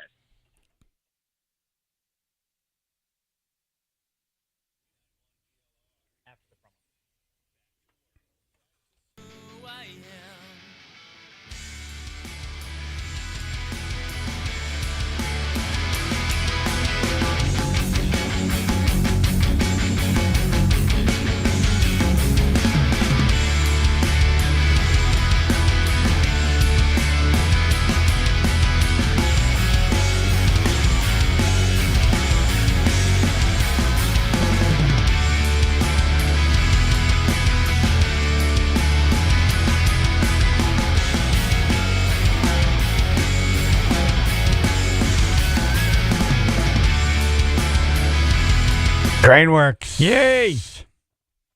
We lift things up and put them down. Look at you lifting with the crane. I just got some pictures from Chris yesterday. Oh, yeah? They were building a waterfall, Oh, cool. moving giant rocks, and Oh, that's sick. yeah, pretty cool stuff. Then there was another picture. They were getting a granite or some kind of vanity in a second floor window. Okay. So all these things, you know. this is You're who not you call. lifting that Yeah, you call by them. hand. Yep. Craneworks. It's Krane. Craneworks with a K, Inc.com. Craneworksinc.com. There's a couple of events coming up. Let me talk to Chris. Hey, Chris, you there? Yes, sir. Yes, sir. There he Hey, is. tell me about this car show Sunday, October 6th. Ooh. Okay, so this is our second annual show. We, a good friend of ours, Brian Targonsky, was diagnosed with cancer, and it kind of took him out. The guy was incredible. He did everything for everybody. He was an avid lover of cars, and, you know, it was kind of his thing. Yeah. So we figured out a way to try to maybe help memorialize his life and help his daughter for school and educational purposes in the future. And we came up with the idea to do the car show. And last year we had 133 cars and 25 to 27 motorcycles. That's awesome. We do trophies and awards. It was a great event, and we're hoping to have a better event this year. Well, I'll be there. Oh, it's going to be awesome. Yep. Awesome. All right, so I'm going to give this information to Ruth. Is there a website or something? I believe there's a Facebook page for us. Okay. Website, I'm not 100% certain about. All right. We'll get the info. We'll link it up on our Facebook page, but we appreciate Craneworks doing good work for good people. And I know people loved Brian. Yep. Loved Great him. Brian was a great dude. I mean, just the turnout last year alone just kind of shows the kind of guy he was. If you called him, he would be there. He's that guy. Yep. Right. And we need to do the same for him now in his memory. And the way he was taken is horrible. You know, and the cancer, actually killed one of my other good friends, the same one. He actually lasted a little over 2 years, I believe, and it took my friend out in 6-8 months. So it's something that's affected everybody, and a lot of people in the aftermath, while they're going through it, they don't think about, oh, my God, I didn't set myself up to help anybody beyond this, because you always think you have more time, and he ran out. So it'll be a good way for us to, just try to help his family out and well, thanks for being more a awareness of it. Good member of the community, Chris. Yep. Yeah, exactly. All right, brother. And we donate to other stuff, too. We do the Knights of Columbus. We help with them with a beer wine fest in Bristol at I think it's St. Mary's Church. And we do a bunch of other little things. We help with the Woodbury Junior Women's Club. We, donate and do stuff with those guys and help them. We help sponsor a cornhole tournament. And, we just try to give back as much as we can. It's great. Thanks for chiming in, and we're going to get that information. We'll post it on our Facebook page. Appreciate it. Oh, no problem. Thanks, Chaz. I appreciate you reaching out. Absolutely. Chris with Craneworks. And, it costs nothing to get a quote from Craneworks. Yeah. Craneworksinc.com. That's craneworksinc.com. Craneworks with a K.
A. What? Man faces DUI charges after drunkenly operating excavator. Yeah. I didn't know there was I didn't know you couldn't do that. Seriously, what are you going to wreck? Some dirt? Wow. Well, you could wreck a lot. Right. Everything's wrecked already. You're grade A, #1, bonus five, first class. You're a dumbass. You know what an excavator is? Yeah. Yes. Moves What the is it? dirt. It's a thing. Okay. Excavator. Oh, it's like the what do you call it? Like a The bobcat. no, like the bobcat, but like a shovel type thing. It's like lift things up, put them down. Kind of like a That'd be a crane. but kind of like a crane, but different. It has like a fixed arm, and it kind of grapples. If I'm thinking, It grapples? yeah, it has like a thing that kind of grabs. I things. guess it could grapple. Yeah. Yeah. At my last There- nannying job, we watched all the construction all the time with the boys, so we would always see the excavators and everything moving. Yeah. They're earth movers. Yeah. Right. Move the earth. I was told I am too. 62-year-old Florida man is facing DUI charges for operating an excavator at a scrapyard while under the influence. Okay, he's at a scrapyard, so you're right. Everything was already. What's he going it's to damage? scrap. Yeah. Well, he could kill himself or others. Well, there's that. Just stay away from him. He's And drunk. it's Florida. Can't you do that in Florida? Yeah, That's right. it's Florida. Like, wait, License to kill. this is a bad thing in Florida? On the Florida 10 scale, this is like a 2. Yeah, people do this on a Saturday. This is John the dumbass being arrested by Florida police. Do me a favor, turn around. Can I go shut Turn the around. machine off? Nope. You're going to stay right here. Keep your hands together like you're praying, okay? Just like that, all right, John? What are you charging me with? So you were in direct, immediate control of the vehicle when we pulled up here. You looked like you were falling asleep. Based off of our observations, everything like that, you're being placed under arrest for DUI today, okay? We'll explain it to Steve. They're taking me to jail. Steve, taking me to jail. DUI today, okay? Taking me to jail. I gotta let Steve know. Right. I'm going to be gone for a couple hours. Shut the sheen off. Keep the beer cold and hold my sandwich. Honestly, that's good safety. They wake him up. He's like, hold on, let me shut it off. Yeah, right? He's still following the rules. I want more body cam audio from this. Same. Well, you know, I'm glad he told Steve because Steve would have never figured it out. Yeah. What was happening. Right. Cops. Not in the excavator. Yep. He's gone. John. Right. John's out of the excavator talking to the cops. Right. Steve. They're taking me to jail. Okay, Taking me to jail. Thank you, John. I had no idea. Today, okay? Right. In other words, it's also Wednesday. It's taking me to jail. All right, see you Thursday. And when I saw that, I'm like, what's he going to break in the scrapyard? If anything, it'll Well, help. who ratted him out? From what I've seen from the body cam video, the police were there and they're talking to him. He's operating the machine, and they're like, oh, you know, something that starts with like a nice day it was. At least not raining right now, and that got the guy out. So there's more. Right. There's like it's like a minute 14 is the entire body. Oh, that's cam. what we're looking for. Oh, sorry. Yeah. Okay, hold on. So they're just kind of shooting the breeze, and then it becomes obvious. That I believe John just said. Was that him or the sheen? And we shut the sheen off. Now it's buffering. Yep. Oh, buffering. John, touch it. It's buffering again. Here we go. I've been down with Charles Harris. Long time. Oh, yeah. Is that the cop chuckling? Oh, Yeah, yeah. because the cops like this guy is so dead. First sentence was not great. Yep. Like, At least it's not raining anymore. Yeah. Probably. I got to tell you, he is navigating the scrapyard quite well, though. I'm sure. If he's hammered, which he sounds hammered, he's got to crawl over stuff and like climb down from the cab, and He's then used to it. Well, yeah, but I'm saying like it's impressive to hammered. watch. Yeah. No? Okay. All right. Do me a favor, turn around.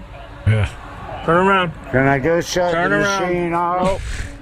What do you You'll stay say? right here. Can I go shut the machine off? Oh. Your hands together like you're praying, okay? Just like that, all right, John?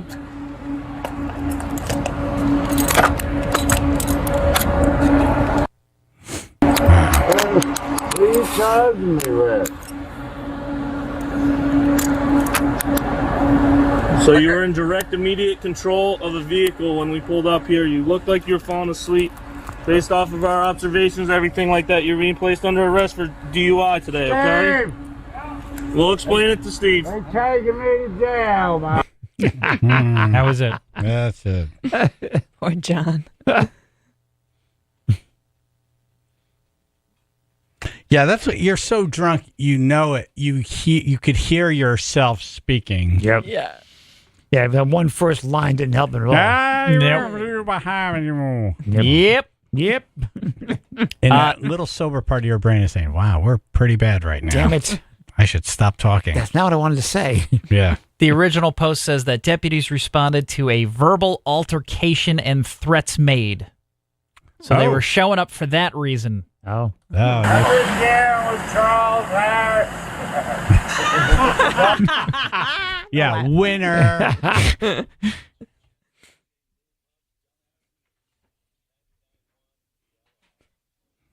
Okay. Stump the Chumps for Jim Jeffries tickets. Stump Us, get in the running. Category, famous Jims. Okay. Today, it's Jimi Hendrix. Stump us with a Jimi Hendrix trivia question. 203-882-9757.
.1 PLR. Chaz and AJ in the morning. Stump us. Get in the running for Jim Jeffries tickets. It's Famous Jim's week. Famous Gym Week. Yes. Famous gyms. Yes. 203-882-9757 today. Jimi Hendrix. Right. Rob in Springfield. How Rob. you doing? Hey. Hey. Good morning, guys. You're calling in Yeah, with this help isn't for a AJ. stump. Yeah, this is not a stump the chump question. It's getting back to your antacid problem from this morning. Okay. I was informed by the screener that you already heard about baking I'm soda hanging and up water. on you. So Yep. I was just going to suggest a heaping tablespoon of baking soda in about 4 to 6 ounces of water, as strong as you can take. It's going to be salty. And you drink that down, all of it, all right? And as it neutralizes the acid in your stomach, it's going to create a lot of gas. Okay. And in a few minutes or so, you're going to let out a few Prime ones? burps, Right. large burps. Oh, good. Okay. And it'll take care of the problem, trust me. I hear you. Thank you, man. What happens after Yeah, the no, burps? no problem. I wasn't listening recently. I heard you this morning on the drive in, and I just thought I didn't have time to call earlier. That was All right, nice well, of thank you. I just thought maybe that would help you out. Sorry to interfere with the the schedule you guys got. No, I no, just No, figured no I'd bring it problem. up. Yeah, No, thank we you so much. appreciate it. Very Thank nice you. of you. Have a good weekend, guys. You as well. Thank you. It's Tuesday. Well, stick it ahead. He wants it to be the weekend. He does. In Springfield. We all do. It's Friday. Yes. That's how far away we are. Wow. Jeff in New Haven. Good morning. Good morning. Morning. Morning. What was Jimi Hendrix's birth name? James Marshall Hendricks. Yes. And Final thank you. answer? And good night. What do you mean, final answer? Yes, it's the correct answer. Go ahead. No, John Allen Hendricks. What? It was changed in 45 to honor his father. Oh. Born look at you. Johnny Allen, actually. Wow. Ah, Well, you're You're close right, enough. Johnny Allen. You Yeah. got me. nice. You're in the running. Look at you. Damn. All right. I almost hung up on him. I feel like I we was got hoodwinked there. Yeah. I felt like so good about that. I was like, and thank you and good night. By the way, You're we wrong. should mention that tomorrow is the anniversary of Jimi Hendrix dying. It's September 18th, 1970. All right. Ken in Oxford. Ken Oxford. Hey, what's up, guys? Hey, Hello. that one iconic video where Jimmy sets his guitar on fire on stage, where'd that happen? On stage. That was Was that in. Woodstock? No, that was not Woodstock. That was Monterey? Yeah. Monterey Pop, is that what you're saying? Yes. Yep. You got it. Right, thank nice you. job. Yep. Large fly behind him. That was you after a heaping dose of whatever it is. Baking soda. Baking soda. I got to warn the cat later. All right, 203-882-9757, Jimi Hendrix trivia. Really? We're not that smart, please. No. Trust. Yeah. Trust. Trust. Trust. You don't even feel like you need to speak in full sentences now. I'm very full of ranch dressing right now. He's in bad shape, people. He hasn't slept. He hasn't gone duty. Yep. He hasn't done anything. I haven't eaten since Sunday, except for that stupid ranch dressing. Yeah. 25 ounces of ranch dressing. And I think it's just like cement now in your belly. I won't. I'm not even going to go down that aisle in my supermarket. Hidden Valley Ranch. Never. No. Yeah. We know where it's hidden. Keep it here. We don't like it. It's well enclosed now. Oh. You gotta push it through. You gotta. You have to eat. Push it. You gotta water. get something Push in there, it man. real good. Jennifer, the nurse, did text me hey. some thoughts for you. Oh.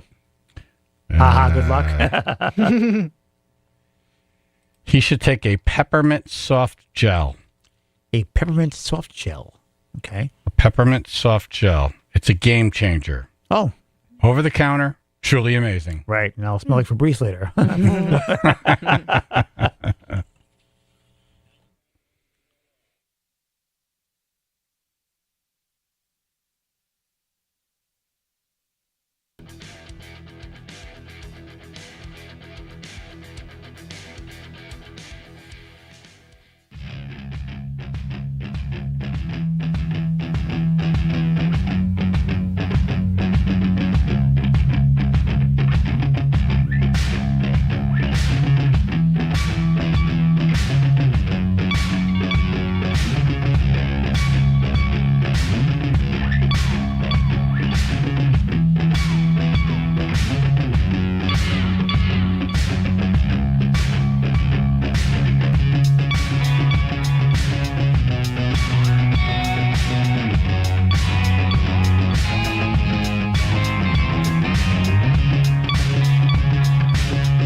All right, Window Nation. Window Nation. Hey, it's Chaz and AJ. Hey.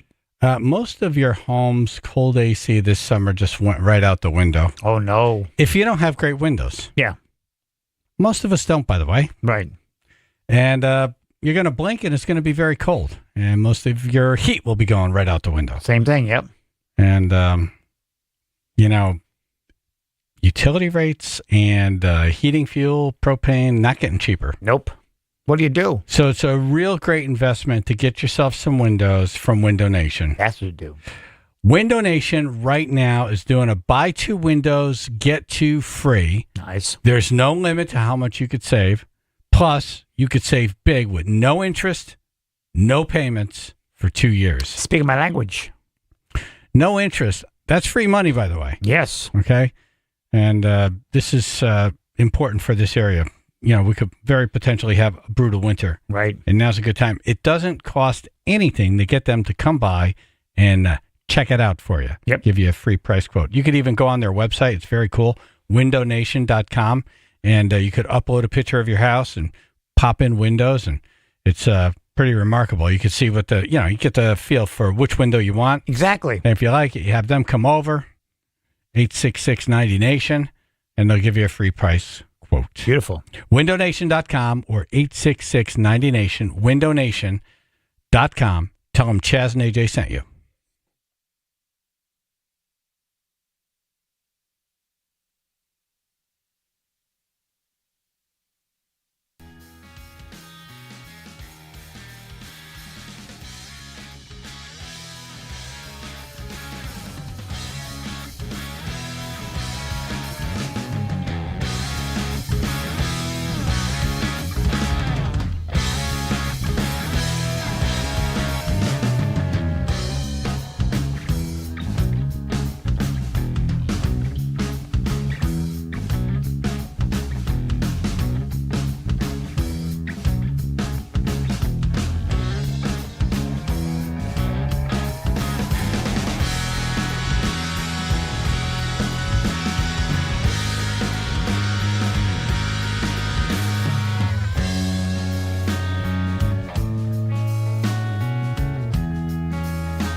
Thank you for listening. Thank you for calling. Yo, Bruce Springsteen's been a busy guy. He's been doing his own shows and then showing up on performing on stage with others. Nice. Busy. Springsteen and Noah Kahan appeared at the Ocean Avenue Stomp at the Stone Pony in Asbury Park, New Jersey over the weekend. Springsteen and Kahan performed covers and classics. Springsteen tackling songs by Little Richard and Chuck Berry.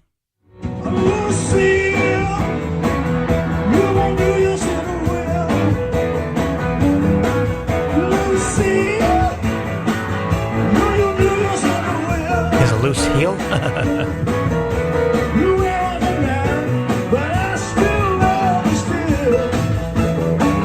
This guy, I think he's in his happy place when he's on stage. Yeah. Oh yeah, he's the best. Like, how many shows can this guy do? Seriously. Not enough. Not enough. Yep. Here's Noah Kahan taking on Johnny Cash's Folsom Prison Blues.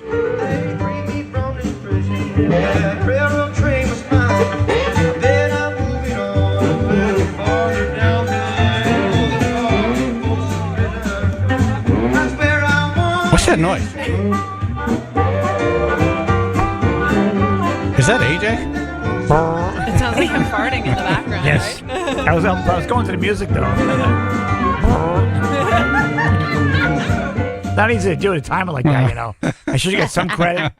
It's the ranch. And I always say his name wrong. Trey Anastasio. Anastasio? I never From yeah. Fish. Yeah. I think he's just Trey. Yeah. Yep. Trey Fish. He was doing a gig and then he asked, Bruce was backstage. He asked Bruce to come up and Bruce joined him. And he talked about going to his first concert when he was 16. No, he was 14. His sister was 16. Took him to a concert. Oh, yeah. And it was Bruce Springsteen. So he's like, this is a giant honor. And so he did Kitty's Back with Bruce Springsteen.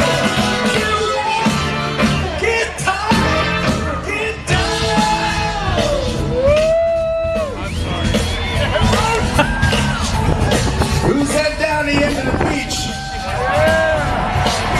No, I mean way down the end of the beach. Oh, here she comes. Here she comes. Here she comes. Here she comes. Here she comes. What do you think they say? Fish combs. Fish comes. Fish combs? At the beach. Fish combs. Fish combs. Fish comes. Here she comes. Here she comes. Here she comes. Or Vision's gone. I love. You could tell he's so comfortable in live situations with bands he hasn't played with. He just called that drummer out. I heard that. Drummer, just in case you don't know where we are, Right. hit it. Yeah, we're changing. Yeah, Right. Don't yell at me. love it. I feel like that's an honor if you're a drummer and Bruce is yelling at you. He's like, yeah, I'm ready, Bruce. Let's go. Drummer. In a good way. It's me. I'm the drummer. I'm the guy. Not you stupid bastard, what you do. All right, final thoughts. AJ. Kids, don't do ranch dressing. Emily.